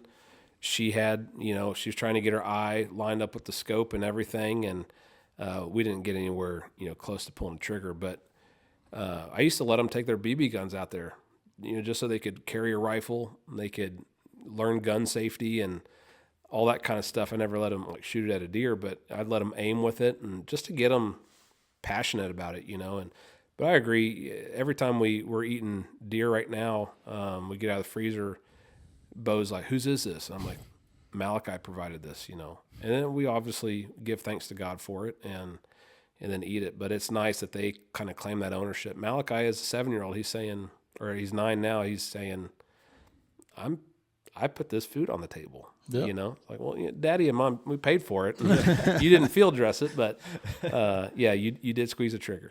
Good job. Gives them a little confidence and a little belief in The real themselves. problem is my son Bo this past year, he went on his first duck hunt where he got his limit. And it was just a fabulous day. And so he's I think his mom, she's fine with deer hunting and stuff. Duck hunting it can get expensive, just like anything can. Yeah, and it's expensive. It's time consuming. It's when you get back in the afternoon, you're worthless almost, And it took him like a day and a half to recover fully from that duck hunt, but he got a taste of what like an absolute perfect day is, and he is just in love with it. I mean, You're always searching for that. Yeah. It's kind of like, you see a youth hunter that goes out and one of their first deer is like a 160-inch deer, and they're going to be chasing that forever. It's just not hard to top it. realistic. Yeah. Depending on what kind of property and stuff you have, It whets the appetite for sure. You're talking about how hard it is, though, and the time and the money and stuff. But that's honestly, that's why we like it. Like, you don't want it to be easy. Mm-mm. We've talked about that before. Like, we don't talk about preparing for rabbit season. We just go kill them because they're pretty easy to kill. With the deer hunting, and turkey hunting and duck hunting and stuff like it's hard to do. Yeah. So you want it to be hard. Well, and kind of like what we talk about, we prefer the impact we can put on nature, on property that we manage. We enjoy that more than any sort of like success in harvesting an animal, because you can see whether you're burning your property off, whether you're doing TSI work, there's so many things that you can do to a property to enhance, all the other wildlife, which is going to then build up, that population. It's just, you're affecting so many different types of species, and it's just really cool to see for me. So all of that has like really helped me deal with a lot, but I love your all's passion for the outdoors, because the other thing, too, that evolves, I think, back into ministry is the amount of work, time, and effort that goes into trying to create these experiences and these successful hunts. Like, to me, ministry-wise, it speaks that way, too. Like, I try to put a lot of time and energy into my passion and my calling to help other people be able to experience, an encounter with Jesus, spiritual growth, discipleship, all that kind of stuff. Kind of, it just, when I'm out there in nature, God heals me. He helps me rest. He renews me with strength and everything I need. It's just so helpful. But also out there is some of the moments where I do some of my deepest thinking, some of my deepest like prep work, the amount of sermon ideas and stuff that I get when I'm out in nature. Mm-hmm. God just reveals so much to me when we're just out in his creation. And I absolutely love the way that it not only is for me personally, but the way it is in view of church life, and trying to, I get to see how God is consistently drawing all of creation to himself, and he uses nature in big ways to reveal that to me. And I'm forever thankful for that. So you were talking about, you and your wife are a unit, which is kind of what, I feel like the traditional man and woman should be in a relationship, that obviously, or in a marriage, and that obviously has kind of changed. I personally don't think for the best, but so Kyle looked up this stat, 1950, 20% of marriages ended in divorce. Just 50 years later, that number is between 50 and 60%. Do you think there might be a correlation between maybe not having that? I mean, it can be a multiple, it's a multitude of things, I'm sure, but do you think that, maybe their faith isn't as strong and that could be one of the issues? I think it's definitely in the running, as a option for issues, but there's so much there. Although, you just look at the way that relationships have evolved, the respect of a relationship, the respect of women. One of the leading things, even in marriages, that women are finding, and it goes both ways, but is the addiction to pornography, which is creating these false expectations. And that's probably a whole nother topic. But what I use that to say that there's this level of relational belonging with each other that I think is modeled very well for people who can look to God and Scripture and see the intentionality of relationships, what relationships were designed to be. And then we look at how far we've strayed from that intended picture or that intended purpose. And in that, research of the distance that we've created between what God intended and where we are now, we see all the things that have evolved to separate us from love and truth and honesty. I do a lot of weddings and premarital counseling sessions, and there's a part in one of the assessments where it talks about what are the top 5 most important characteristics to you in a relationship. And they're talking about intimacy, they're talking about honesty, trust, companionship, communication. There's a list of like 20, and then whatever you select narrows down your top 5. And it's unreal, probably over 90% average. And I think I looked the other day, I've done over 30 of these in the past 10 years or something like that. And it's like honesty and respect are usually within the top 3 out of those top 5. And so you got to look at these signals, these markers, and say, how are we doing with that? And what factors into us not being a trustworthy people in the context of a relationship? What ways, what hinders the communication? And there's a lot of issues. You have the personal stuff. I might just not be very good at relationships, or we might have a tainted view of what marriage is. We've escaped the reality that marriage is actually it's a ceremony under what I always called like the eyes of God. It's a covenant relationship with Him. That was the intentionality of marriage. And it literally states, till death do us part. And that is. So if you just look at the facts that are there and that we take for granted and that we repeat in wedding ceremonies and the vows and all that kind of stuff, all those components are there of what it takes. But, we also have to be equipped as people to be a thriving part of one side of that relationship that is now a very unified kind of holy thing, So does faith play into that? I think so. I would encourage a young couple, if they were to come to me and they don't have any church background, community of faith belonging, and they say, hey, my marriage is on the verge of complete failure and we're thinking about divorce. I would say, if you would allow me, I'll help you in any way that I can. But you guys have to be willing to meet me. I can't fix it for you. You have to be willing to participate. The other thing that I would also recommend is to find some type of marriage counseling. A lot of people who are in that profession are very sympathetic towards that. They're in that because they want to see marriages succeed. And so they're able to make ways for that to happen, even if financial burden is a reason to not do it. In small towns, we have to get over the reality of everybody knows your business, and you realize that your marriage, your relationship is more important than what people know. And so kind of just bite the bullet and get into something, whether it's marriage enrichment, counseling, whatever it may be. But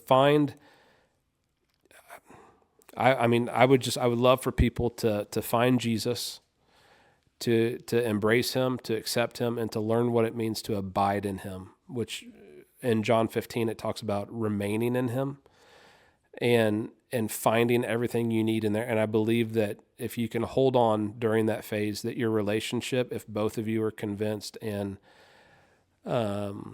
fully invested into a life with Jesus, that your marriage, your relationship can be radically transformed.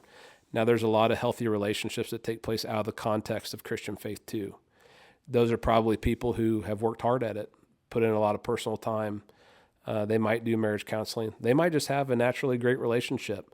So I say all that to say I do believe that faith can play a part in it. And from my background and what I'm a part of now as a minister of the gospel, I think that I think that Jesus is a valid thing that can definitely bring wholeness and healing and strength like you've never experienced before to a relationship that maybe is on the verge of being broken or permanently damaged. I think it's one of the downsides of technology and social media. I think the downfall of a lot of relationships is because there's so much temptation out there, and it's so easily accessible to, send a little, message to somebody that you probably shouldn't be talking to. But Snapchat that gets deleted and then it's gone and nobody ever sees it. And it's just a little game, but that can turn into a little bit of a bad thing. And there's so many things that have become normalized. Instagram, I'm sure, or Meta, whatever you want to call it, Instagram, Facebook, has probably been one of the biggest reasons for divorces and just people not getting into relationships anymore at all anyways. Is because, how many, like for me, this is my personal, opinion, how many people want to go out and date somebody who's posting basically half naked pictures on their social media accounts? Exactly. Like that's probably not going to be a recipe to find somebody that, is probably a traditional person that, would really love that in a relationship.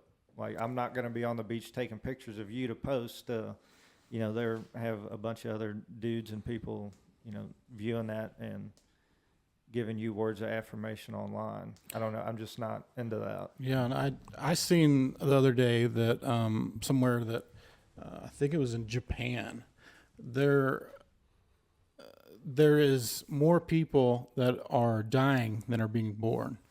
And they had a study that said pornography is really big in Japan. And a lot of young men are deciding to, go online, look at pornography instead of going out and getting a real relationship. So they're in a population decline right now. And they think that is a big part of it. And I know you kind of touched on it. It is a problem in young males today. All you got to do is open your phone, get online, and you're there. Like there's access to it all day long. Mm-hmm. When 50 years ago, it wasn't possible. When the statistics were better on marriages. I know, and I've heard of instances where it has ruined marriages too. So that's probably something, honestly, we don't need. Yeah, it's a sure thing. It's a real issue. And one of the things I want to come back and say that Corey was speaking of is it's easy for us, we as people naturally find an excuse for stuff, right? So if I didn't perform well in a baseball game, it might have been something I ate the night before. Like, you know what I'm saying? Like we have these things that we always kind of hinge on or kind of we use as crutches to give us reason as to why maybe we are failing or whatever, you fill in the blanks, whatever it might be. So when we talk about like Instagram, or we talk about TikTok or Snapchat or Facebook, or the advancement of technology or social media impacting marriages, it for sure does. But one of the practices I've gotten into is let's take it one step deeper. So it's how we handle that stuff, right? Because in essence, when Instagram was created, I don't know if there was evil intent behind it, because it can also be used for good. There's a lot of good things comes out of it. And that's one of the arguments I think in the life of the church is like, why should churches have an impact or an influence or even a presence on social media outlets when it's so evil? And we have to take a step back and say that platform itself is not evil. It's when people get a hold of it, because we always have a natural tendency to turn things selfish, to turn things towards greed, and sex sells. And so it's one of those things that is so easily manipulative that it's like, you put it in the hands of people, of humans, and well, it kind of goes to pot. And so there, I think, okay, well, how do we teach people to handle the freedom and the power that comes with that stuff? How do we teach young men and young women modesty? How do we teach them how to handle moments or situations of temptation? And a lot of it, and this isn't me being critical, this is just me being observant, because we fail in it every day and we're trying to do better as parents. But so much of it is influenced in the home. You can't rely on other people. You can't rely on outside organizations, institutions, schools, churches, daycares, whatever, to implement the things that need to be implemented in the home. God intended certain things to be implemented in the home. I think that's where key discipleship takes place as people of faith, is in the home. And so, not relying on Sundays, Sunday nights, Wednesdays, whatever your church program is, to meet those needs, but it takes place in the home. I think one of the downfalls right now is getting away from the more like nuclear family. There's this big push nowadays towards young women to teach them, what kind of career are you going into, pushing them to be, their own boss. And there's I don't want to say such a, but there's a little bit of a stigma now, if you're just going to stay at home, be a stay-at-home mom. It's like somebody tells you they're a stay-at-home mom, and then they think, oh, well, they don't really do anything. You might be doing the most important job of anything, raising the next generation. I don't understand why there is any kind of a thought wrong with that. That should be one of the most important things. And as a society, it seems like we're trying to push that farther and farther away, when we should be getting more of it. And I think it's just a stigma that is being pushed online now. This boss bitch type thing. Like it's a problem. Yeah, I mean, as a woman, you can be a boss of the biggest corporation, owner of the biggest corporation, or you can be a stay-at-home wife. You can be anything in between, and there shouldn't be an issue. Which, if you want to be the owner of a corporation, start your own business, or if you want to be a stay-at-home wife. Yeah, you should have the freedom to choose to do whatever you want. Do that, and shouldn't be shamed on either one. No. That's true. That's kind of the way I see it. But you see this thing. They're even. I think it's big on TikTok. I watched a video on it the other day. They're calling them trad wives, which is short for traditional wives, and it's just shamed pretty much anymore. You'll have the positive feedback, but with the algorithm and everything, and kind of how everything rolls, it may be a positive video, but it's going to get shared, and there's going to be a negative connotation with it by whatever the algorithm wants people to see. I just think it's so, I don't know, I think it's belittling myself, but it is what it is, I guess. Yeah. And what do you think, this is all interesting theory to me, but what do you think led to that type of understanding? What do you think led to that type of, social media getting a hold of that viewpoint, traditional wives, stay at home, homesteaders, whatever. If you take it this step deeper, so now there's viral, kickback to that way of life or that choice. So why is it now getting more traction or more kickback than it ever has before. You know, because growing up, I mean, I don't know about you all, but I remember like we'd go to the grocery store and I'd see this like pale white kid hiding behind his mom. And I would lean over, and in a small town, you know, kind of everybody, and I'd lean over to my mom. I'd be like, what's wrong with him? You know, and my mom would, he's homeschooled. Yeah, it was so like foreign. It's like, oh, you know, they're like a totally, almost kind of like alien, you know, they're foreign. And so that was kind of the upbringing that I had. And so it was very easy for me to be like, if I found a friend that had a stay-at-home mom, it was weird, you know, and strange. And I didn't understand it. Now, I didn't really formulate my own opinion yet of it at that age, but, you know, I kind of grew up with that understanding of it was rare, but hey, if they want to do it, that's fine. And I think most people kind of didn't really have much, they didn't say much about it because it was such a rare thing. But now that it's gaining so much popularity, I like to know kind of what your all's take is as to why you think there is so much kickback now instead of it becoming more of a normalized, you know, sect of our culture as American people. I'll let Go you ahead. take it. I don't know. I think that, well, I think it goes way back to like, was it World War II or whatever it was, where, you know, all the men were all fighting and the women had to go get jobs and stuff. I think that kind of might have started some of it. And then through the years, it's just kind of changed into where more and more people are going out and getting jobs because it's just so hard now to make a living off of one income. And you almost have to have two people out there working. But yeah, that's kind of my point of view on it. I think it's just, now it's almost a necessity because of financial reasons. But now I feel like it's almost like an insult to ask somebody if they want to be a stay-at-home wife. Like, I feel like some women would find it insulting, you know, if they were given that opportunity. Now, some women would be more than happy to do it. I mean, that would be what they want to do. But I don't know. I can't really put my finger on why it's kind of getting this way, but I feel like it's coming back a little bit too, because, you know, I personally know more people now that homeschool their kids than I did growing up. It's easier with online stuff now, I think, too. Well, yeah, but and what we're kind of seeing now is it's almost cheaper too, because if you have, you know, like a daycare, you know, I don't know what daycare expenses are, but from what I've heard, Crazy. they're insanely high.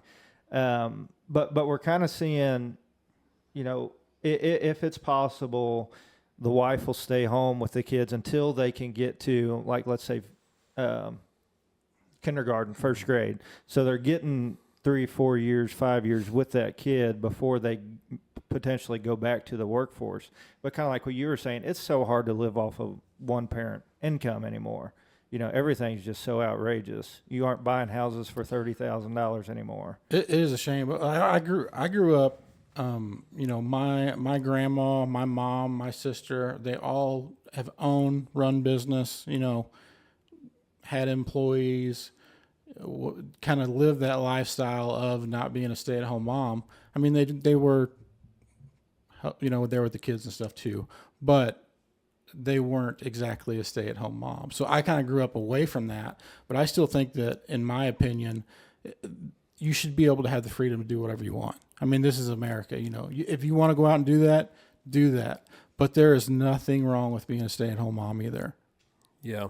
And what I was getting at earlier was I think, too, that maybe even when you look at things like social media influenced, there are moms, there's people, there's families. You know, a lot of times when we say moms, it's probably a family decision involving kids and husband or whatever.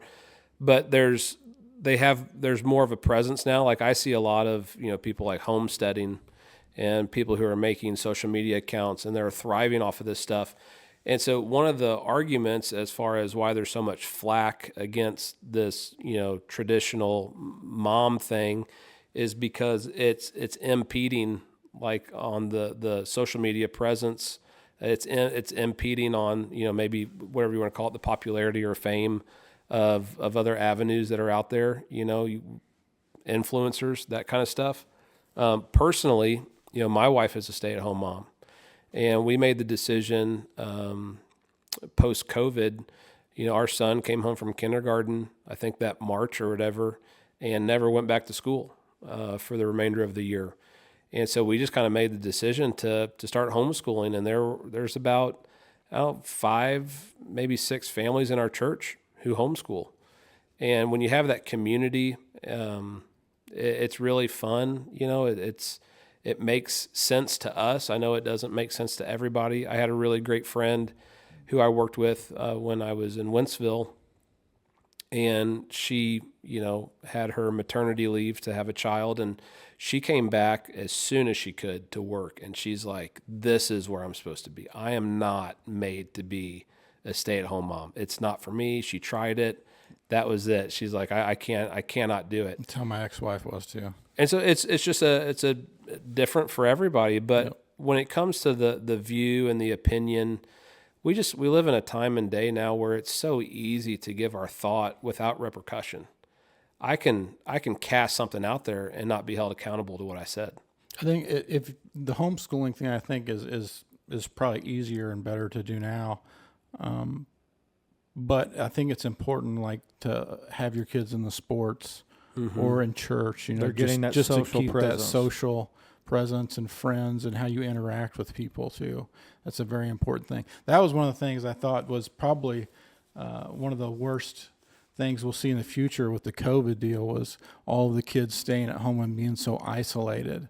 And it's so hard nowadays anyway with everything run through social media and cell phones, and half of them don't even call. You text everything. You don't even call and talk to people really. Yeah. So it kind of can isolate you, and you don't develop them social skills. But if you're in church, you're seeing other kids your age, or you're playing sports, learn how to interact and be a role model or a leader on a team, and knowing how to learn all those little traits that make you successful when you get older. Yeah, and even now there's so much more available for those who are homeschooled. We had family in kind of the St. Louis area growing up, and all of their kids were homeschooled. But we would get invited to like basketball games.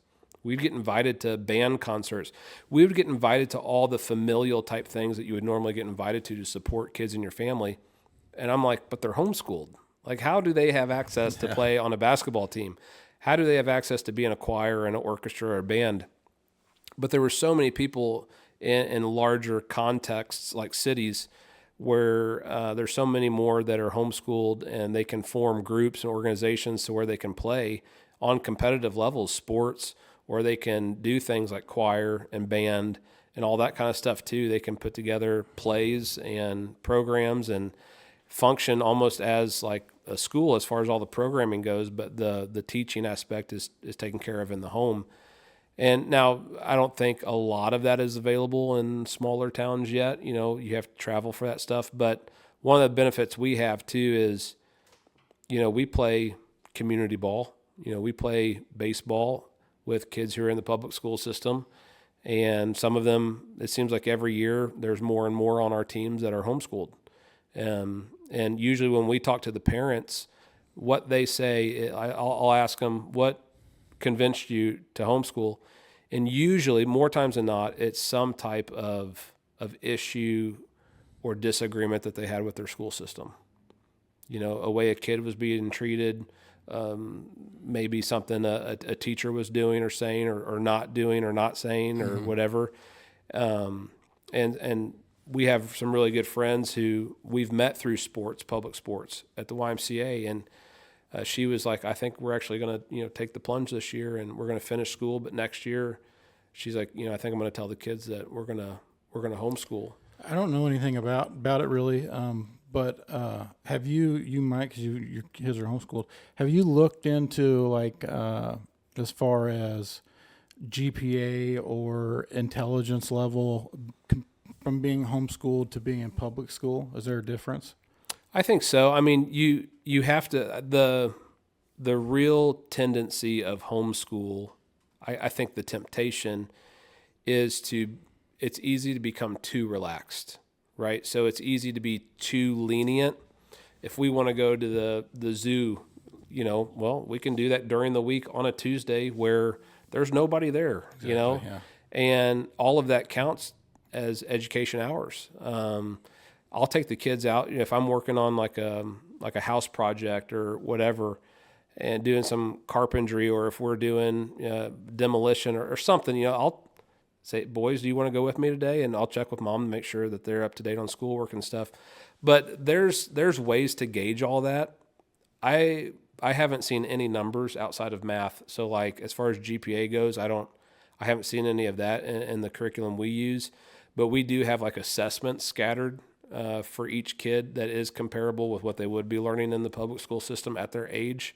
And we can kind of weigh those two together, compare them, and see how they would be performing, if they were in the local school system, like, as a fourth grader or as a fifth grader, and kind of gauge it that way. And so far we haven't had any issues with that. The kids are all doing well. They love it. They have their moments, but it's so neat. We take our mornings really easy. We love our morning times together as a family. I take more time in the morning to be with my kids. That's the best time of the day for all of us. And then from there, it's just downhill. I'll get text messages or a phone call like, hey, so-and-so is just really having a difficult day. If you got some time this afternoon for some one-on-one time, maybe come home and pick this one up. And so but that gives us the freedom to do that. If that was happening in the context of our local school, one, I'd never hear about it until the end of the day. Yeah. We'd hear how terrible of a day it was, might get a note from a parent or a teacher, or something like that. But, it's, from my understanding, and I know that this is called rifts over the years, but like when you look at the way school is structured in comparison to the way like a regular work day is structured, a lot of people have believed that school was always kind of like a way to help the parents' work schedule make more sense. Your kids are at school all day. Well, I'll say this, like my kids can get the hours they need every day within a couple hours. So there's so much wasted time at schools. And what I'm saying though is like, is it because they have to keep them there all day to jive more so with the parents' work schedule? I think so. I mean, and this is no offense, we loved Bowling Green Public School System. My son, kindergarten year, had a phenomenal teacher.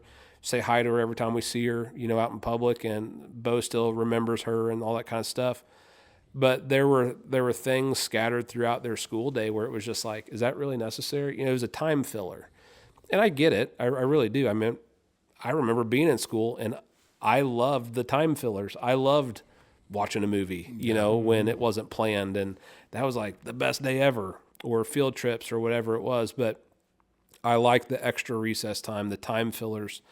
But yeah, when we do our stuff at home, and I know every curriculum's different from what we use and has different requirements, but we can have our schooling done for each kid within a couple hours. And that gives us a lot more flexibility as a family to be together, to do things together, to experience life together. And personally, that's what we're after. I understand that's not what everybody's after. That's what we're after, though. We're trying to live a very simplified, minimalist life. So yeah, it's hard on one income, especially a minister's income. But God has been really helpful to us as far as like certain things along the way to help with, school debt and mortgage payment and car payment. If you accumulate all that stuff and you start looking at what expenses you have each month, you're like, man, maybe I could simplify some of that stuff to make this life more achievable or attainable. And so we've been on a journey probably the past 5 years with that, and it's been really helpful for us. So it's different for everybody. And it's just more time you get to spend with your kids. If your kids are home, that's always a good thing. Everybody used to tell me, like, I'd come to work and when I was in Wentzville and say, oh, Rochelle's pregnant, and they'd say, especially I remember the first one because Rochelle was working at my place of work as well. She actually helped me get that job. She was there first. So when she was pregnant with our first child, it was very obvious. Everybody's like, oh, when's she due? And talk to me down the break room. And they'd say, well, kiss your life goodbye. And I'm just like, it took me a few years as a dad to like settle in, to realize like the selfishness has to leave. But now it's like, one, I can't imagine life without kids, nor would I want to. Like, they are, besides their mom and Jesus, like, they're the best thing that's ever happened to me. No, by far. And that's like, there's nothing I'd rather be doing than doing that dad stuff. Yeah. Like, that's what I want to do. It's, I could be out playing golf with my buddies or something and leave the kids at home, but I'd rather stay at home with kids. Like, I enjoy Or take them with you. Yeah. You know, like if I'm out golfing with somebody and I'm just like, I got this extra seat in my cart. I wish I would have brought Bo or, you know, Evelyn or Elsie or Malachi, whatever one. But just to experience, like, you know, it's not daddy's time away. You My know, son does everything with me. Yeah. You know, we hunt together, fish together, golf That's great. together. Yeah, it's being a dad is definitely the best thing in my life. And me and him's talked before. I feel like the most spiritual experience I ever had was when he was born. That whole day and watching the whole process. You know, a lot of people are like, "Ooh, that's gross." Is it? It's not. To me, it wasn't. To me, it was beautiful. Like, I loved it. And when he came, the feeling you get when you see your kid for the first time, it to me, that was the most spiritual I've ever felt, because I was like, there's definitely a reason that this is happening. Yeah. Like, I can feel it in the air. This isn't just there's a magical type of feel to it. It's amazing. There's nothing better. I was in that boat with you. Put scrubs on me and call me a doctor is what I felt like. Like, I'm over there reading that machine that's telling her, I was like, "Hey, honey, you're getting ready to have a contraction." And she'd be like, "Oh, okay." And then within seconds, here it comes. And the doctors and the nurses were like, "How in the world did you learn how to read this?" I'm like, "Well, it's pretty simple if you just stare at it all day like I've been doing." She was in labor for 23 hours with our first one. Oh, wow. And so we had plenty of time to assess the room and learn it. But, you know, like, just seeing it happen, man, it's such a gift. I mean, it's things like that is something that words cannot describe. And I love those moments because they put us in our place as created beings, right? Like, they make us realize, like, life is worth so much more than what I've given it. And you get those moments occasionally throughout life that just kind of put you in your spot. They make you pause and be thankful. They make you want to be better too. Yeah. You know, they make you want to be a better person, to be a role model for them, because they're watching you, and they're just your kids are a product of their raising, and you know, if you showed them the wrong ways, then they're not going to turn out to be good people. Yeah, but if you show them the right ways of doing things, then they're going to be good people, and you want to do that, and that's why they do make you. Kids will make you a better person. Yeah. Not that you're a bad person if you don't have kids. I'm not saying that, but if you're, it's easy to understand. If you're living for somebody else, they're gonna make you want to be better. Yeah, it's intimidating too. That's why this guy's got to have some kids. I'm telling you, We'll see. You need a whole litter of them. A whole litter. I like that. about that. Get your own little pack. Yeah. So you guys were kind of going back and forth about, spiritual things, kind of the biggest spiritual connection, that you've had was seeing Colt born, of course. Let's dive into the New Testament. What is, if you had the choice with one miracle that you could see happen, what would it be? And why? Are you asking me or Kyle? Yes, you. Me? Oh, man. I mean, obviously, I'd want to be around for the I would love to firsthand encounter, this time of the year back then, the crucifixion, followed by what we know, what they didn't know, but what we know now, followed by the resurrection, the empty tomb. I think there's in John chapter 11 and in John chapter 12, there's a significant thing that happens. I would have loved to see like people freed from demonic possession. Have you seen The Chosen? Yeah, I've watched some of it. I'm not up to date on it, but I've watched enough of it to kind of get the gist of it. I think it really helps us relate to it. It was super big for me. It just kind of puts it in a human perspective. Yeah. You can only read, with me visually, I'm a visual learner rather than, reading, just ask anybody that's seen me with directions putting together something. Much rather watch a YouTube video on it. But, it just kind of gives it that human, like you're almost seeing it happen with actual humans in front of you, So I think if I could, like one miracle of Jesus, because there's a lot that even took place after, that the disciples, the apostles administered after Pentecost, which was the giving of the Holy Spirit. But if there was one miracle from Jesus himself that I could have witnessed, I think it would have been the raising of Lazarus from the tomb. Jesus loved that family. He loved Lazarus. He loved Mary and Martha, who were the sisters. And in John 11, you see this amazing depiction of who Christ is. That's where we have that Jesus wept. That's in relation to that encounter. But Jesus showed up kind of later than he could have. And it was with intentionality. The sisters, they each went out to meet him at different times, kind of outside the village, outside the town. And both of them had the same thing to say. If you would have been here, none of this would have happened. Our brother would still be alive. And there's one moment where Jesus is really moved with compassion, and he said, take me to him. And right then, I could just imagine if you were in the midst of the crowd there that day, or whoever was around. Or if you were following him. Yeah, you kind of get the sense of I think that would have been a goosebump moment when he said, take me to him. And then one of the sisters said, Lord, he's dead. He's been in the tomb for 4 days. And she's actually trying to prepare him for the awful stench that's going to hit him when the stone that covered Lazarus's tomb is rolled away. And he said, it's okay. He's been dead 4 days. There's a really bad smell. And then what took place next was, Jesus just called him out of that tomb. Mm-hmm. And I think that would have been amazing. But then if you go into John 12, so after that time, there was a lot of, are you guys okay with me saying this? There was a lot of buzz that Jesus was getting. And so we're getting, in the Gospel of John, we're getting really close to the farewell discourse, which starts in John 15. And that's where Jesus is instructing his disciples for the time where they're no longer going to have him. So we're getting close to his death on the cross. And so in John 11, we have the thing with Lazarus being resurrected. And then in John 12, the scholars believe there's about 6 to 8 weeks that take place between these two chapters that are back to back.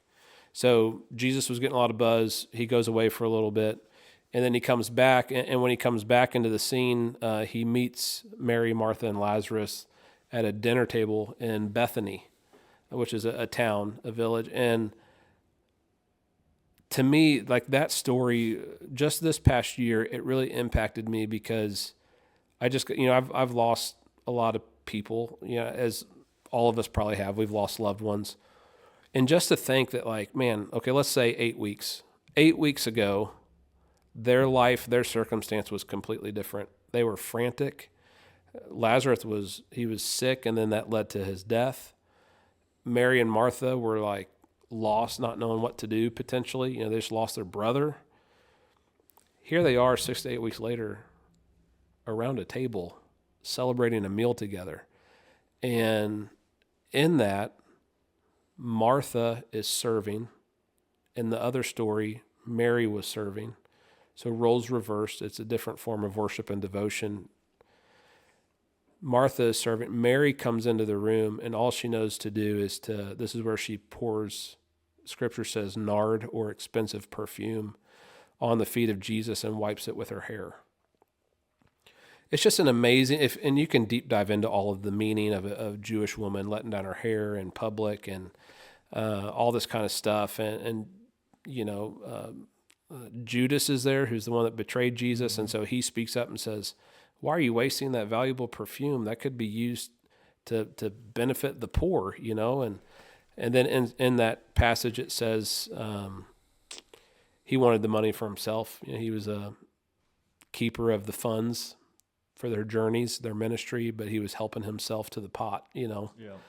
So that revealed a lot. And at that table, it says that Lazarus was reclining, with Jesus. And I'm just thinking man, if I'm Lazarus, or if I'm one of the boys, or if I'm in the position of Mary and Martha, 8 weeks ago looked a lot different than it did today. And so that's a How long bizarre story. that would be. That's a long story to explain it, but I would want to experience that whole event. Lazarus, I'd like to know Mary and Martha and Lazarus, their relationship with Jesus better, their friendship, but then also that time that took place that we don't have recorded in Scripture, that 6 to 8 weeks, like just the amazement. Like I think every time you came home and you saw Lazarus like doing something or working in the field or whatever, you would just be like, thank you, Jesus. I mean, every time you looked at him, you'd be like, thank you, Jesus. And then when Jesus comes and he has this dinner at Bethany and they're around the table, all Martha knows to do is to serve. All Mary knows to do is to bow and worship. Mary is found 3 different times in Scripture at the feet of Jesus. So I think that shows a lot of what worship and devotion looks like to somebody who wants to have that level of intimacy with Christ, in their own personal faith journey. So I think that's a really neat, it covers a lot of things, and I would have wanted to experience as much as I could with Jesus. But there's so much in there, man. That's just where my heart and my finger goes to right now is that moment. Yeah, like you said, there's so many. Do you want to ask him about the whale? The whale. That Hillary told you to ask him about? You got outside influencers? About Jonas and the whale? Yeah. I can't even remember what the question was, but she kept asking you if you were going to ask him what he thought about that. She was just talking about the story and all the things that happened with it. It doesn't really say that it's a whale, right? It says it's a big fish. So was the fish created just for that purpose, in your opinion? Was it a special fish that God created for just that for that purpose? moment? It could have been. I don't know for sure. We grew up thinking it was a whale, in all of our Bible stories and songs and stuff. But yeah, later in life, you start looking at some of these stories and you start asking yourself, like, well, what's all the meaning of this, and is it for real? Yeah, that's kind of the question she was wanting me to ask was, if you felt like it was more of a symbolic story or an event that actually happened. Yeah, and I think you're going to get different answers from anybody you ask that. I believe it really happened. I have a tendency, I think that there are things in Scripture that are more symbolic. But, when you look at things like the whale, Jonah and the whale, God was trying to get Jonah's attention. And relation to today, we have to ask ourselves, what has to come our way in order for God to get our attention? Yeah, and that's kind of the moral of the story is he had a decision to make at a crossing, and he went his way instead of God's way, and But God he kept trying to go his own way, and God kept trying to send you back. Yep, trying to, hey man, you made the wrong choice. And sometimes it takes being in the belly of a fish for 3 days or whatever it was. Being puked back up on land. Yeah, to get somebody's attention. So, I like to think that it happened, and just like when you look at the people of, you look back in Exodus and the Israelites fleeing from Egyptian captivity, a lot of people like to argue over, the splitting of the Red Sea, and did they really pass through on dry ground, or is this just an illustration? And I like to think that it really happened. So do you think that everything in the Bible is true, or do you think some of it is symbolic too? Well, I definitely think that there's symbolic moments throughout Scripture.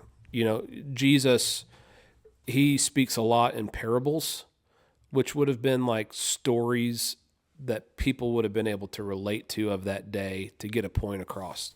So I think it was, even back then, it was a common practice to speak in terms of metaphors, illustrations, analogies. And so unfortunately for us is we don't have the ability. It's kind of like when you talk about end times, we don't know the series of we kind of have a timeline, but we don't know exactly what happens because it's not black and white in Scripture for us. And it's kind of that same way when you look at some of the stories of the Old Testament. I choose to believe they're true. I choose to believe that, the 7-day creation, I understand God's timing is different than ours. So that's open to conversation as well. But I find so much more meaning, I think, in not wasting time trying to deliberate or trying to talk about things that are out of my control anyways. time is kind of one of the big things that I've thought about too lately, because I know the Bible, as far as I have seen and I've heard, it says the earth is around 6,500 years old, is what I have found. But like, everybody's heard of the city of Jerusalem. It's like 11,500 years old. So the times just doesn't. It's kind of getting into the point. up. Yeah, it's kind of getting into the, it's the, relation, as in this time is, can the Bible and science, can there be correlation between the two? Take it into, dinosaurs. Were they really, were they here millions of years ago? Well, I know some of the guys that were in the Bible, I'm not sure who, but some of them lived to be like 200 or 400 years old or something. And is that really what happened, or is it a difference in time? Was time was different back then? I don't know. I think people lived a lot longer than we do now. To me, there's not too much doubt about that. I've been kind of stuck on like some of the dinosaur stuff too. I mean, Scripture talks about like big beasts of the ground, of the earth.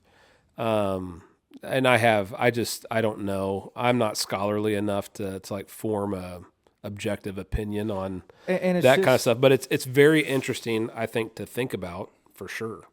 And I've actually met some people who, because of the lack of maybe timeline clarity, depicted in the Bible, they choose that as their reason to not believe. And I think even for people like that, even if it was clear, I think they would find another reason to not believe. Yeah, I think, like I was saying, there's ways around it. I think the time was just different.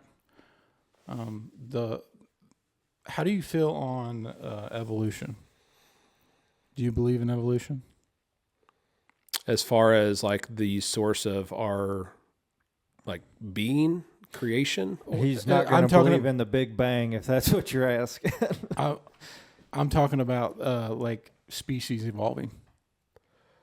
I think evolution to some point is a natural process of life and organisms, becoming adaptive to their environment. I've heard a lot of religious leaders and stuff. They believe in microevolution, is what they call it. Yeah. So this is a funny story too, kind of, and maybe it'll help. I'm not trying to like go around the question, but I mentioned earlier when I was in college, like I found out my senior year that I lacked like some hours, and one of them was a gen ed hour, one of them was science, and so here I am, senior year, second semester, and I have to take like a biology class. And I'm in there with a bunch of freshmen. It was kind of embarrassing. And the professor on the first day I walked in, he goes, "I've seen you preach in chapel." I'm like, "Yeah, I've." And he goes, "Are you a senior?" And I said, "Yeah." And he goes, "So you missed the science credit?" I said, "Yeah." And he goes, "We'll work together. You're not going to like this class." But I'll tell you what, I learned so much about habitat and about ecosystems. I still reference some of that stuff. I mean, I took it as like a ministry class. I reference some of that stuff about how we function and how our surroundings impact the way that we thrive or the way that we fail.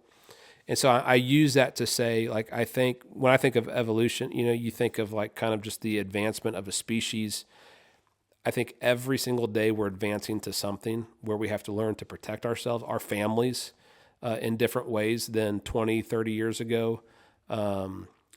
We also see ways in which, I've heard multiple times when it comes to like children, like, well, they just need to grow some tough skin, like that's because the day in which we are now is different than it was years ago. And so we have in some ways more sensitivity to things, but in other ways we do have a little bit tougher skin or ability to thrive or survive. So it's a very interesting concept. I wouldn't hinge on it as the source of creation or anything to that regard, but I do think that there is some reality to it that we can benefit from, like as people of faith. The microevolution thing, it's hard to argue because, we turned a wolf into a chihuahua, and to a Great Dane. So you can definitely change things. It's amazing what you can do now. with Kind of like what we were hinting at Yeah, earlier. You can bring the direwolf yeah, back from so extinction. we kind of told you about and kind of hinted on what the direwolf situation was, and you were asking. Yeah, about tell it. me more. So some scientists, a dire wolf was a kind of wolf that lived. They went extinct 10,000 years ago, and that was, they think, because of humans. But scientists, they found a tooth that they took some DNA out of, and then they found a skull. The tooth, I think, was like 12,000 years old, and then the skull was 70,000 years old. And there's a bone like right in your inner ear that's super dense, but it's hollow. But it's really good at preserving DNA. So they used that DNA from both of those two things and spliced in a little bit of DNA from a red wolf, I believe. And they made an artificial womb and created a dire wolf. And there's 3 of them now in existence. And the crazy part with it is, so they've grown these wolves, and They're like 5 months old now. they didn't really know what they were going to look like. And one of the cool things is, they actually have a mane. So as they were growing up, they were watching it, seeing what it probably looked like back then. Yeah, it's kind of got a bushy mane around its neck like a lion. And they never found one like in permafrost or anything. They'd only found them in like the La Brea tar pits and some other skulls and stuff, but they had no idea exactly like what they really looked like, and they had no idea that they had this mane. And now these direwolves have this mane, but they created an extinct species again. That is wild to think about, just the way that science has evolved itself to be able to do stuff like that. It's so crazy that they can do that. And me and Corey talking about it is like, you tell me you can create a species that have been extinct for 10,000 years, but you don't have the cure to cancer. Yeah, it's like Jurassic World type stuff. That's exactly. Yeah. You're creating life in an Jurassic- incubator that's all man fabricated. And there's a lot of controversy on if it even should be a thing. Should we do that? That's dangerous. Yeah, I feel like it is too. I feel like you're going down a slippery slope there. And if you start introducing these species back into the ecosystem, you have no idea what kind of waterfall effect that could make on different species, and it could totally change some things. They have no idea that's going to happen. So I think they're playing with fire. They're trying to be God, create stuff. It's not. I think it's interesting and it's neat, but I don't know if I like it. I mean, they're keeping it, they're keeping them secluded on their own 2,000-acre ranch right now with like billions of dollars invested in this thing. They say that they work with like the conservation. Right now, I think it's 38 different conservation departments on trying to. I thought this was funny. They went to some sort of where was it? Where they went and talked to like the political leaders. I forget which state it was, but it had to do with like the red wolves in North Carolina or something like that down south. And they were showing them pictures and videos of the red wolves that they got. They're like, we'll help you reintroduce these to your state to kind of cancel out the coyote population because your red wolves you're down to basically none. And they're like, well, you have to show us 6 years of evidence, and you got to spend up to $20 million on it, and to bring them back to, I guess, create these animals.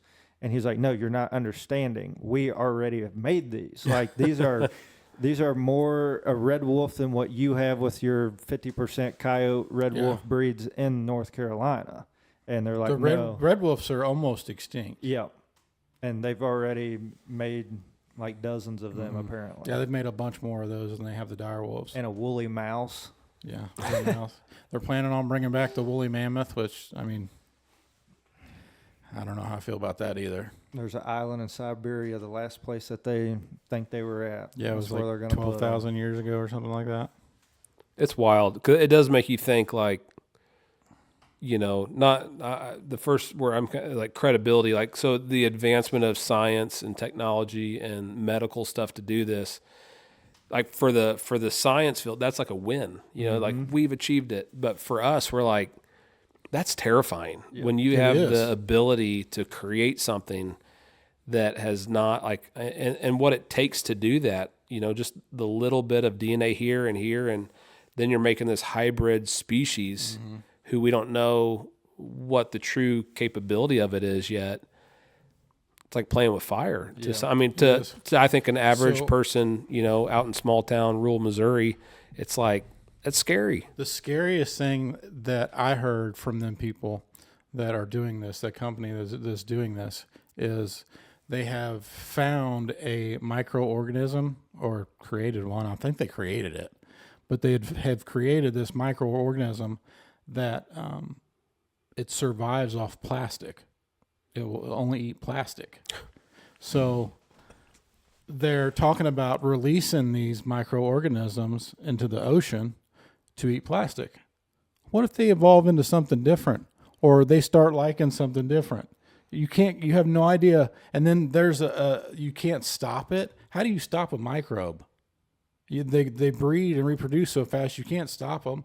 So it's just scary to me. There's no need for it. The only positive thing that I got out of that whole conversation with the plastic deal is, like the big wind turbines. I don't know how you feel about that. I personally think they're a waste of taxpayer money, and they're absolutely awful. But the big windmills, they're made out of certain types of plastic. Mm-hmm. And they've actually turned these organisms loose on them, and they actually will eat those. Wow. I mean, it'd be great if it worked and they got rid of all the plastic and the stuff we're not using. Yeah. Perfect, But you can't just release it until... you just release that into somewhere into our ocean where they can literally go anywhere. Yep. What do you think about the growth of it too? Like, what capability does it have to evolve on its own, without being under a microscope or whatever? Yeah, it's wild to think we're about. We're definitely playing with fire there. They're trying to play God and bring things back that, are extinct. It's not. I don't think there's a great. They think that the woolly mammoths will help out the lowlands and the meadows and stuff, and it will help combat global warming. Well, and they also thought that releasing wolves into Colorado was going to help with a lot of that stuff, and the only thing it's done was now kill people's livestock and now killing people's pets. Yeah. So we did a podcast on that.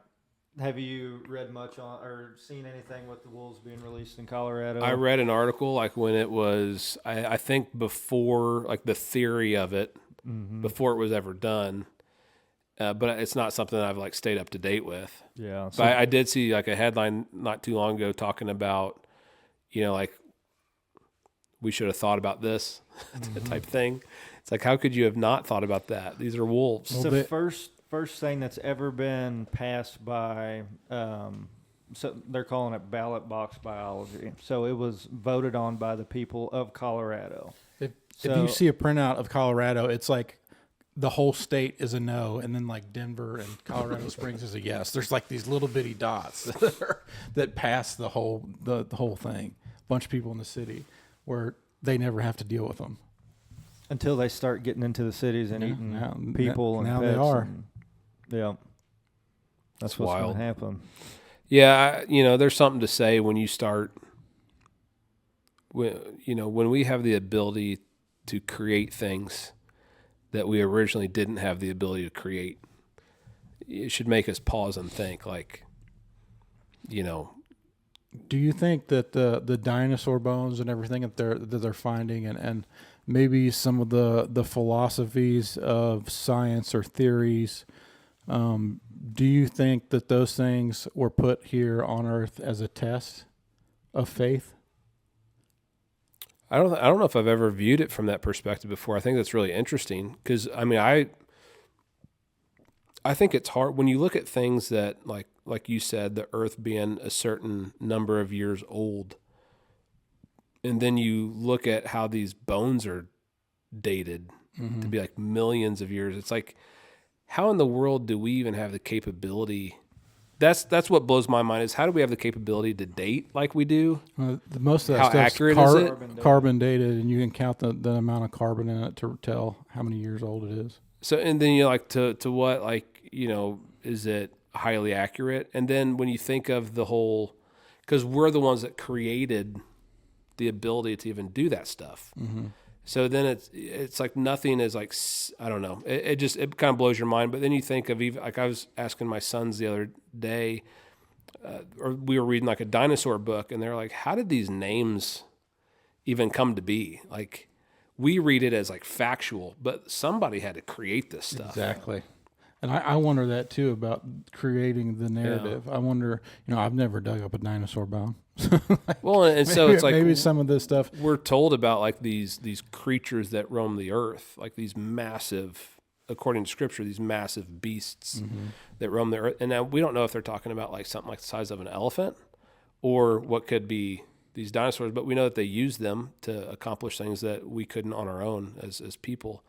And so, yeah, I mean, when you start dating and even just calling them dinosaurs, it's like that's a man-made term. None of us were alive to witness these things, and I don't know. To me, it's easy for me to get lost in all of that. Yeah, it's very interesting to me. I love science stuff. Like I watch a bunch of documentaries and study that stuff quite a bit.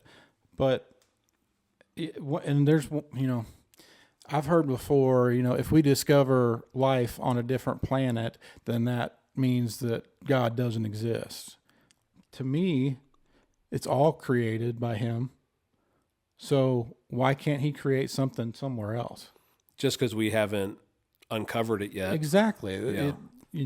He brought up the Big Bang earlier, but God also said, "Let there be light," and that's exactly what happened when the Big Bang happened. Was all the stars formed? That's where light comes from. Well, I was referring to the Big Bang Theory, where this pot of goop transformed into an organism, and then that eventually evolved to a fish, and that's what a lot of people, or not a lot of people, but some people believe is how life was created. Just a big pile of goop turned into, here we are. We were a pile of goop one day. Yeah, I'd say we're pretty elaborate To some people, for a pile of goop. But yeah, it's just interesting to think about. I think you got to protect your mind to a certain degree from getting too far out there. I think it's great to what we talked about earlier, like doubt, as far as the aspect of faith, how it can really refine and purify who you are as a person on your spiritual journey. And I think this kind of stuff too, it helps us just become more knowledgeable as humans, as people created by a creator. So I think it's good for us to have these moments of discussion, and not necessarily, I'm not calling this as all doubt, but a call to historical research. And it's nice to know, I mean, the amount of people that I encounter today, I'm talking like a lack of like just even U.S. historical knowledge.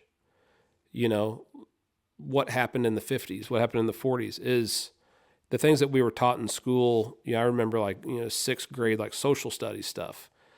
The lack of awareness. I'll have conversations with adults talking about like whether it's past presidents or, these wars or when so-and-so did this to so, and it's like just the lack of awareness and knowledge of that stuff is, it's surprising at times as people of a country and our lack of knowledge of the country. And then you blow that up on a larger scale, just the world in general. It's something that it doesn't hurt to become knowledgeable about. Mm-hmm. And, referring to that, I mean, it gets even crazier when someone doesn't have or a group of people don't have a lot of knowledge of their own country, but they know what's in best interest for other countries too, and kind of what they say, okay.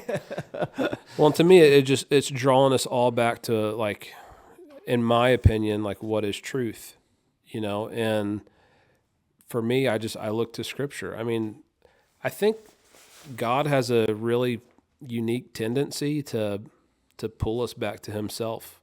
Whether we respond to it or not is up to us. Whether or not we see it as a Him doing it or not is up to us. But I think if we just pause and reflect and quiet ourselves, we can see the many ways in which God is trying to pull us back to Himself over and over and over again. So, yeah, man, that's the whole dire wolf thing. That caught me off guard. I was like, what is that? Wild, Kyle's like, isn't it? wait, we're going to... We got to We'll get discuss into it. It on is here. wild, man. It's crazy to think about. I'm going to have to do like my own research on it now. There's do you listen to any podcasts? So I do listen to podcasts, but they're kind of like within my circles of ministry. I try to do kind of get my, what I would call like educational leadership learning, from podcasts. And Do you listen to it's the Duck Commander guys? the Robertsons. The Robertsons? I used to, yeah. I used to kind of when Duck Dynasty was bigger, but their podcast is pretty cool with the kind of sitting around a table like this, and you have the guys that sit around and they're proclaimed to be deep people of faith. Yeah, And most of their podcast is about their faith and a lot. I think they have a podcast that's just dedicated to Bible study. Yeah. Well, I think Alan, I think that's his name, one of the brothers, he's a preacher. But they're all, I mean, I never saw like, what is it, the movie that was made about the dad, the blind, or The Blind, is that it? The Blind. I never saw it. I want to, and I don't have any opposition to watching it, but I've read the stories of his testimony and his encounter with Jesus and how the kids saw it.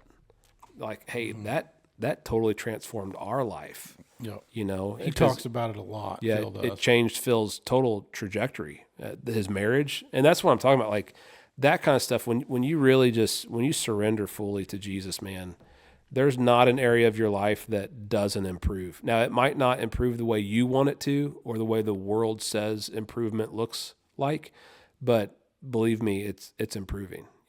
That's just what Jesus does. You hear about stuff all the time, and I'm sure with you being a preacher, you hear a lot of these stories. People come up and tell you, how they had a spiritual experience or had an encounter with Jesus. Do you have any one that really sticks out? That Like me personally, yeah. There's a handful. I would say I experienced a lot of things as a kid, that were very monumental in my faith journey.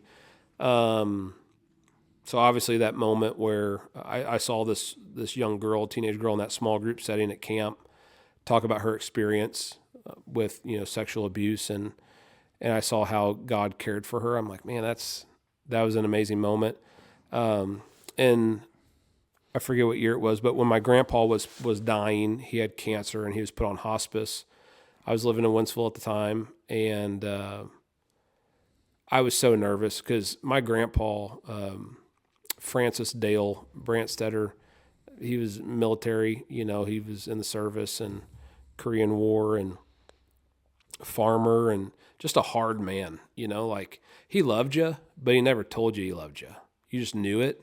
So life for me, like if I'd go stay at my grandparents' house, it was very much like, grandma's going to make breakfast like at sunrise, like everybody's getting up early. There was like no air conditioning in this farmhouse. So the windows were open. You try to get outside as much as you can. You're shucking corn on the back porch and grandpa eats breakfast and you don't see him till lunch. And then he goes back out in the fields and you don't see him till dinner. And then he comes in and cleans up and sits on the recliner for 30 minutes, dozing off, and then he goes to bed. And in the midst of that, it wasn't like sitting on his lap, getting read stories or riding on the machinery with him. It was very much just cut and dry. And so I grew up I had a great life, but grandpa was just a kind of a hard man. Well, anyways, later in life, when I got a phone call that they thought he was taking a turn for the worse. And so I left work, I drove up to Hannibal to go see him at the hospital. And obviously I was a minister, and so I felt this obligation, like I need to tell him about the Lord. I really do. And nobody else is going to do it. Like this, I kind of felt like it was falling on my shoulders as a preacher in the family. And so I tucked my Bible in kind of the back of my pants, kind of like where you like maybe carry a pistol, in the back. And I put my shirt tail over it, and it was kind of, I don't know, I felt maybe embarrassed by carrying around a Bible. I don't know. It's just the way I felt. And I got into his room, and when I sat down, I was the only one in there, which I thought for sure other family would be there. And he actually woke up, and I sat next to his bed, and I held his hand, and that Bible was so uncomfortable back there in the chair I was sitting. I took it out and I put it on the bedside table. And I'm talking to my grandpa for a while, and this is the most like interaction I've probably had with him personally ever, And so I'm talking to him as a grown man and telling him, Grandpa, I just want you to know I love you, and kind of saying those last things to him. Yeah. Not sure what he's hearing, what he's understanding, if he's able to communicate back.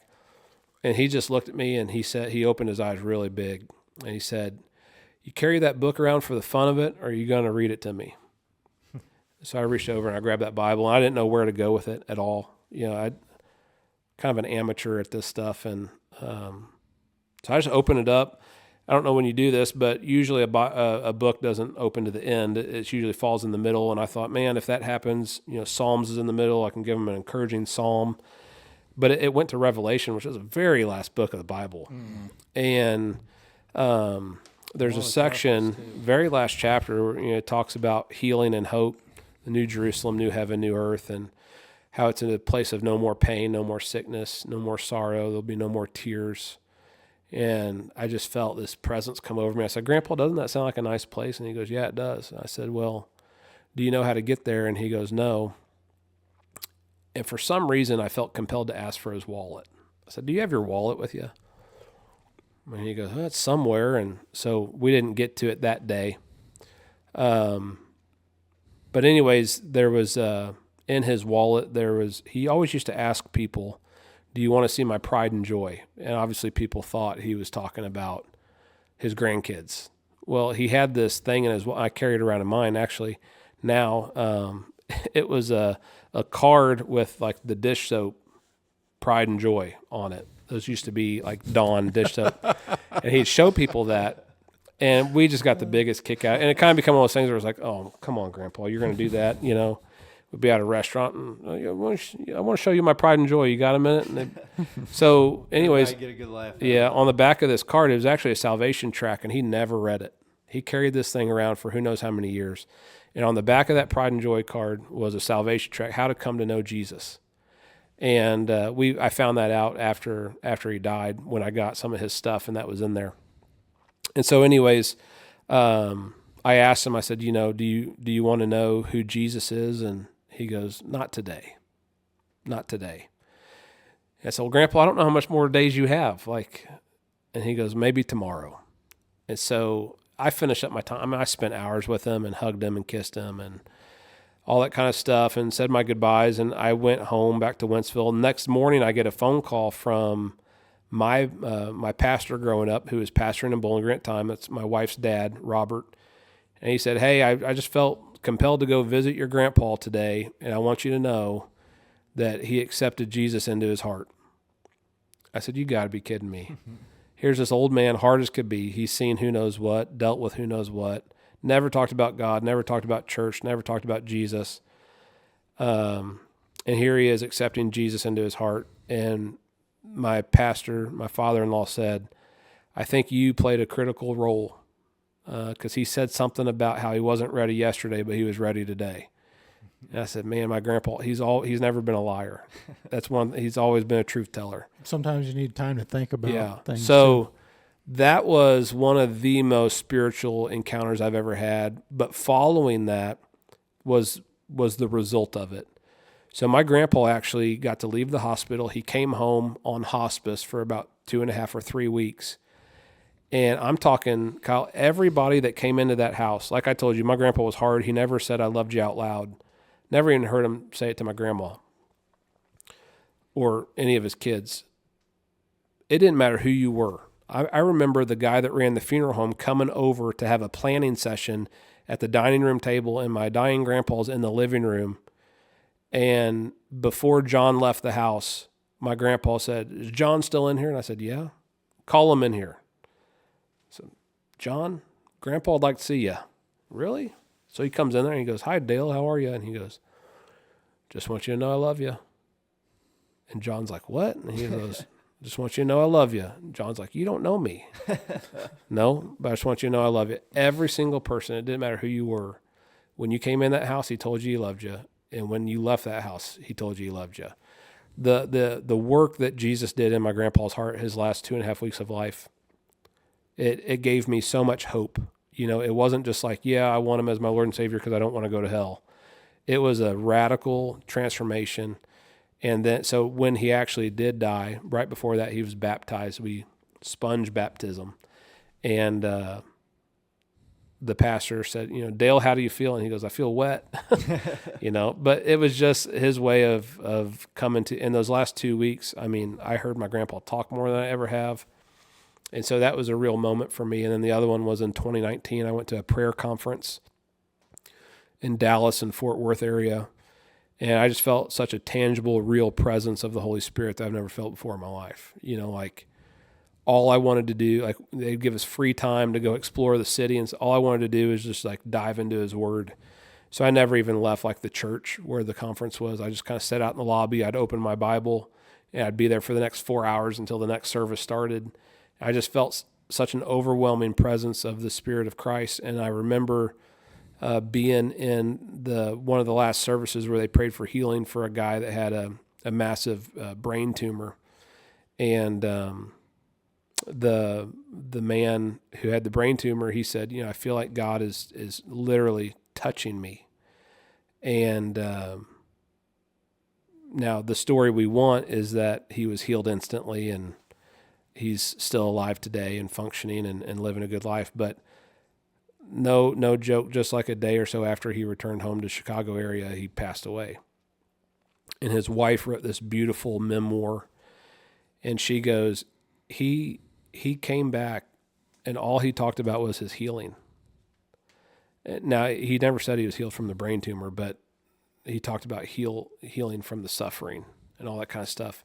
Ultimately, the healing that took him to heaven. And that perspective and just the presence of God at that conference, it stuck with me and has just radically transformed a lot of my life spiritually. So those are two big moments, besides all the births that we've had, the kids and my wife. She's such a joy, and she's so pure and innocent, and she teaches me every day, about God and in ways, just the way she lives her life. And, but I've seen things in church, we've had plans and agendas and sermons and worship sets, planned, and the Spirit of God comes and takes over, and, I don't get to preach and we didn't get to do all the songs, and that was okay, because you would rather have God's tangible presence than anything man-made. And so those moments too are so great. But yeah, man, he's good, and he shows up, and usually it's in a way that really transforms our trajectory. How do you, what do you think about, how do you explain to people the reason for suffering, or, somebody that's sick like that? What if somebody asks you, what is the reason that God allows that to happen? Yeah, well, I would just tell them, like, if you find out, let me know. Because I don't know the answer to it, but I think it's one of the things that comes from the fall of creation. If somebody once said, if you take the first 2 chapters and the last 2 chapters of the Bible out, you're left with the creation of evil and you're left with the lake of fire. But if you incorporate the last 2 chapters and the first 2 chapters, you're aware of God's intention of perfection, and then you're aware of his intention at the end of times, which is hope, healing, freedom, peace, all this kind of stuff that we long for. And so those are like the bookends, right? Those are the beginning and the end of everything. And so in between, sin happened. But in the beginning, God created everything and it was good. And the original study of that word used, good, is just as he intended it to be. So it was absolute divine perfection. Well, and then sin entered the world. And I think that was just the unraveling of everything bad. I don't know if human death, tragedy was ever a thought before any of that, but it became a result of our fallen nature.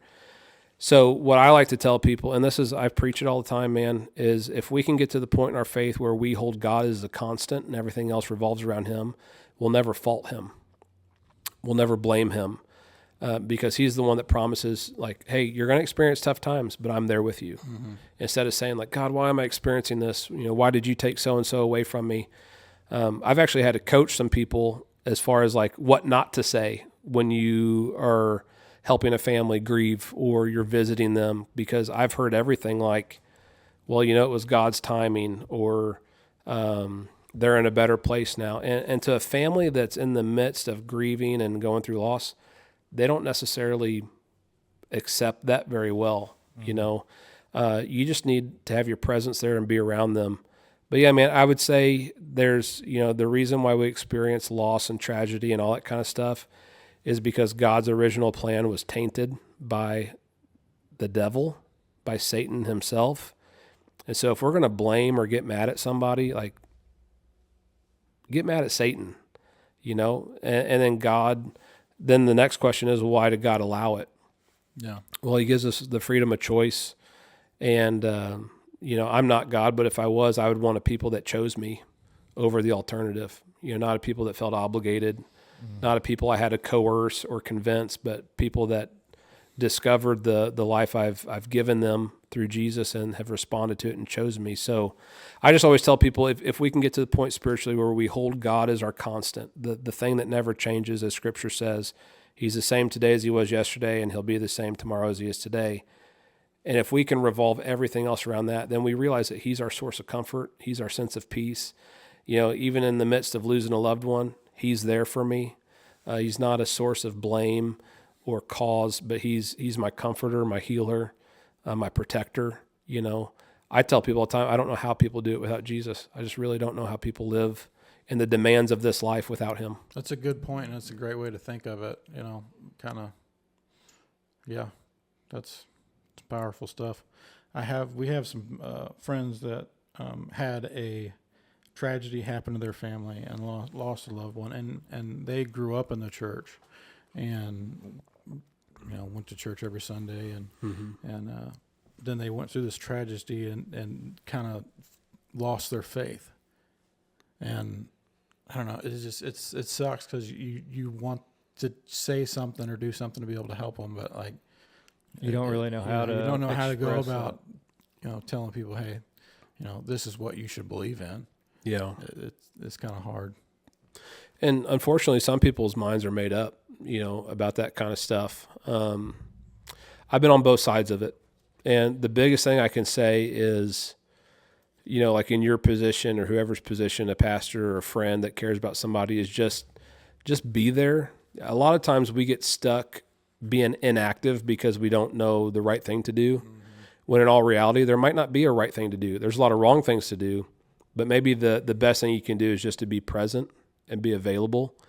And you never know how God's going to use you in that moment. Maybe it's to recapture that family's passion for him, maybe to reveal truth to them, whatever it may be. But I know that one of the ways God reveals himself a lot is through being a God of comfort. So many people have told me, like, oh man, we were upset and we were hurting, but we just felt this overwhelming sense of peace and comfort that we can't describe. And if I can help them sense or see that was the Lord, in their presence or among whatever tragedy they experience, then that seems to become a real good source of joy for them and peace. And it's tough, man. I mean, losing somebody that we love or that's close, it's never easy. Rochelle and I talk all the time, like, if something happens to me, I wouldn't want you to ever lose your faith. If something happens to me, I would want you to feel okay moving on. Like when you heal, you have my blessing to pursue happiness and all that kind of stuff, and we talk about that stuff and it gets you thinking, it's stuff you don't want to think about, but it gets you curious. Like if my whole family was to be taken away from me today, how would my faith be? Yeah. And it used to be, I would say early on, I would have been so upset. I remember driving home from college, and I'd be like, Lord, if you really exist, just cast a firebolt or a lightning bolt into that billboard there just to prove it. I used to make demands of that, which are silly. Yeah. But that's kind of how lost I was. And now, like, thinking about a serious event or tragedy like that, I would say I have no doubt that my faith would remain and probably strengthen because God is my constant. I will not allow my belief or anything in him to change, even though my situations, my circumstances might. But people are so sensitive to that stuff, man. I get it. And we're called to empathize and have sympathy. And journey along with them, but it can be a tough one. Definitely a hard road to try to navigate. But well, we're over 3 hours now, boys. Oh, man. We're over 3 hours. Do you want to kind of give a little shout out to the church and give the address and stuff? Sure. When you're doing services and Well, if you've made it this far, thanks for hanging in there. I would say this: if you're looking for a church, just go and find one. It doesn't have to be mine. Just go and get into a place that you feel connected and where people will support you and they teach biblical truth and they lead you to Jesus. That's the biggest thing. But yeah, my church is in Bowling Green, 807 South Court Street. We're just a bunch of imperfect people that gather together and we look at the one who is perfect and we just try to inch towards him a little more every single day. And it's a great time. It's a great time. We have services at 10:30 on Sunday mornings. That's our main service. 9:30 Sunday school. And then Wednesday nights we have stuff for every single age group. I think it's one of the most beneficial things you can do is to get your kids involved. And so from like 6 to about 7:30, we have full-blown kids ministry with a children's director who's called to that. So she's very gifted. Her name's Elizabeth. And then we have stuff for teens. Even last night, we were out there and, they're all playing in the field kickball, together. And we have a really good group of teenagers that meet and a youth pastor that loves them and equips them and encourages them throughout life. And so, if you're interested, bgnazarene.com, and you can find everything you need to at our website. All right. Awesome. Well, we sure appreciate you coming on, Cole. It was a lot of fun. Me too. Thank you, guys. And that's going to be a wrap for this episode. We hope you all enjoy this one. And as always, God bless.